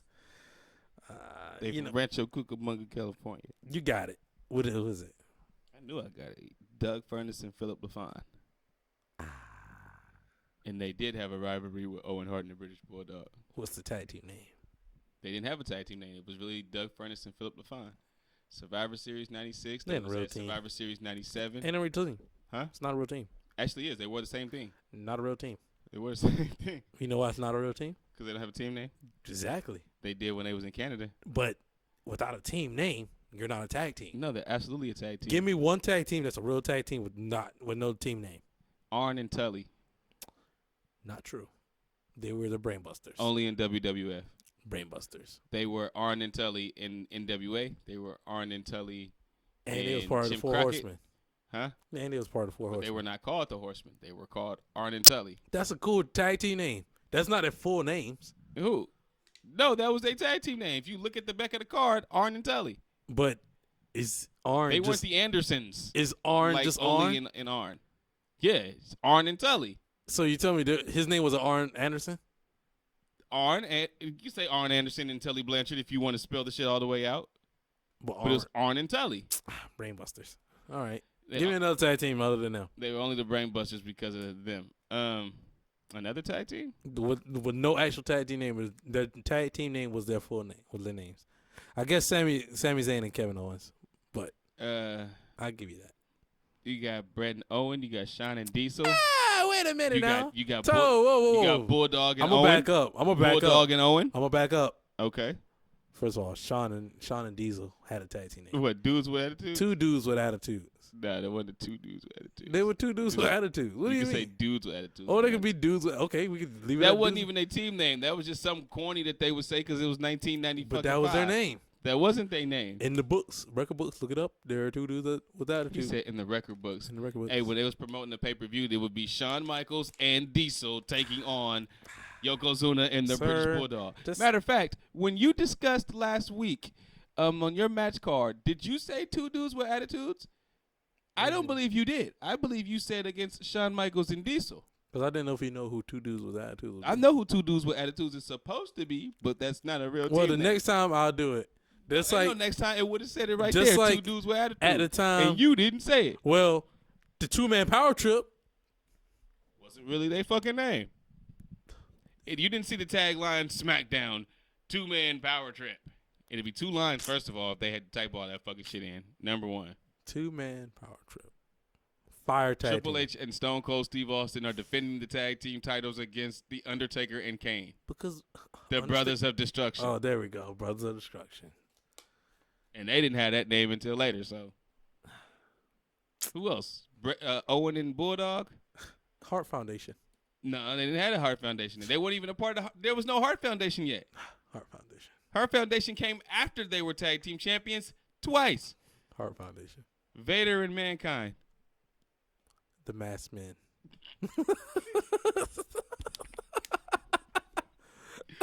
Scott Steiner and Buff Bagwell. The Big Buff Booty Daddies.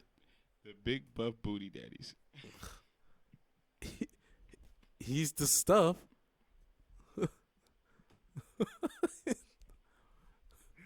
I quit. I'm the buff. Buff Daddy. I fucking quit. Why? Why are you quitting? Just their nickname alone. Damn, that sounds terrible. What? Big Booty Daddies. Like, 2 Big Booty Daddies. Jesus Christ. God damn it. Yeah, we're cutting this off. That's the fucking show this week, ladies and gentlemen. We appreciate y'all sitting through this. Damn, I don't even know how the fuck we made it to 3 hours.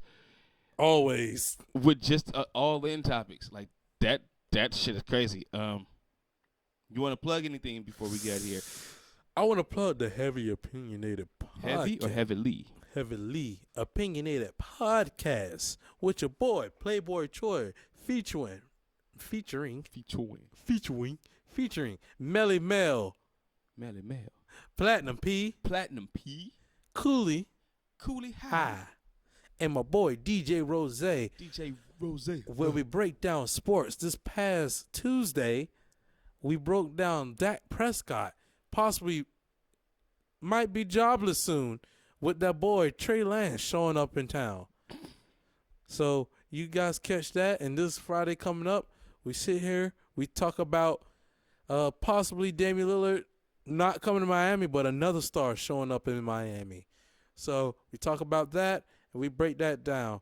So you guys check out the Heavy Opinionated Podcast. Follow us on Instagram, YouTube, TikTok, and Twitter.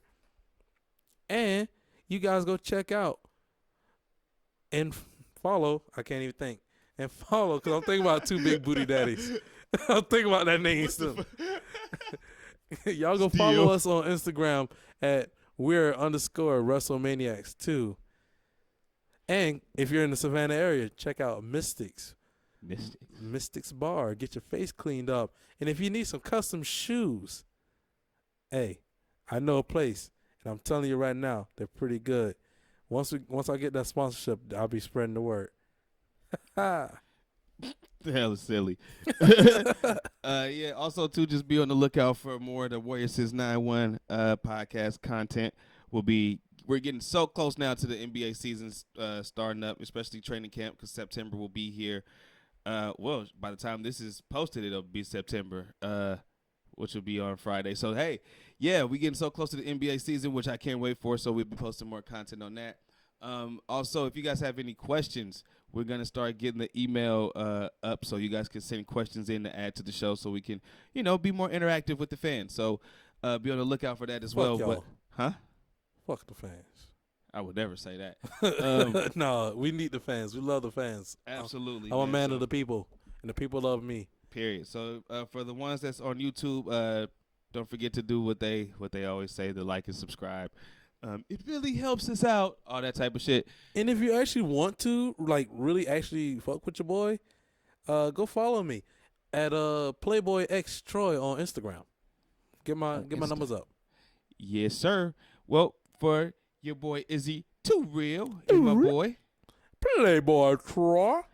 This is another good week of We're Wrestlemaniacs II. Hopefully we can get through another week with no more backstage brawls, but we'll see. So until next week, we might have a backstage brawl. Y'all stay smooth. Well, we know who will win that one. I go straight for the eyes and the nose to let you know. Eyes and nose. I'm coming with a barbed wire chair. Oh shit! Yeah, I don't. I go Terry Funk style. I don't do barbed wire. Oh yeah. I ain't got his weapons all through this mud. Oh yeah. Oh yeah. But anyway, man, we out of here, man. Yiddy.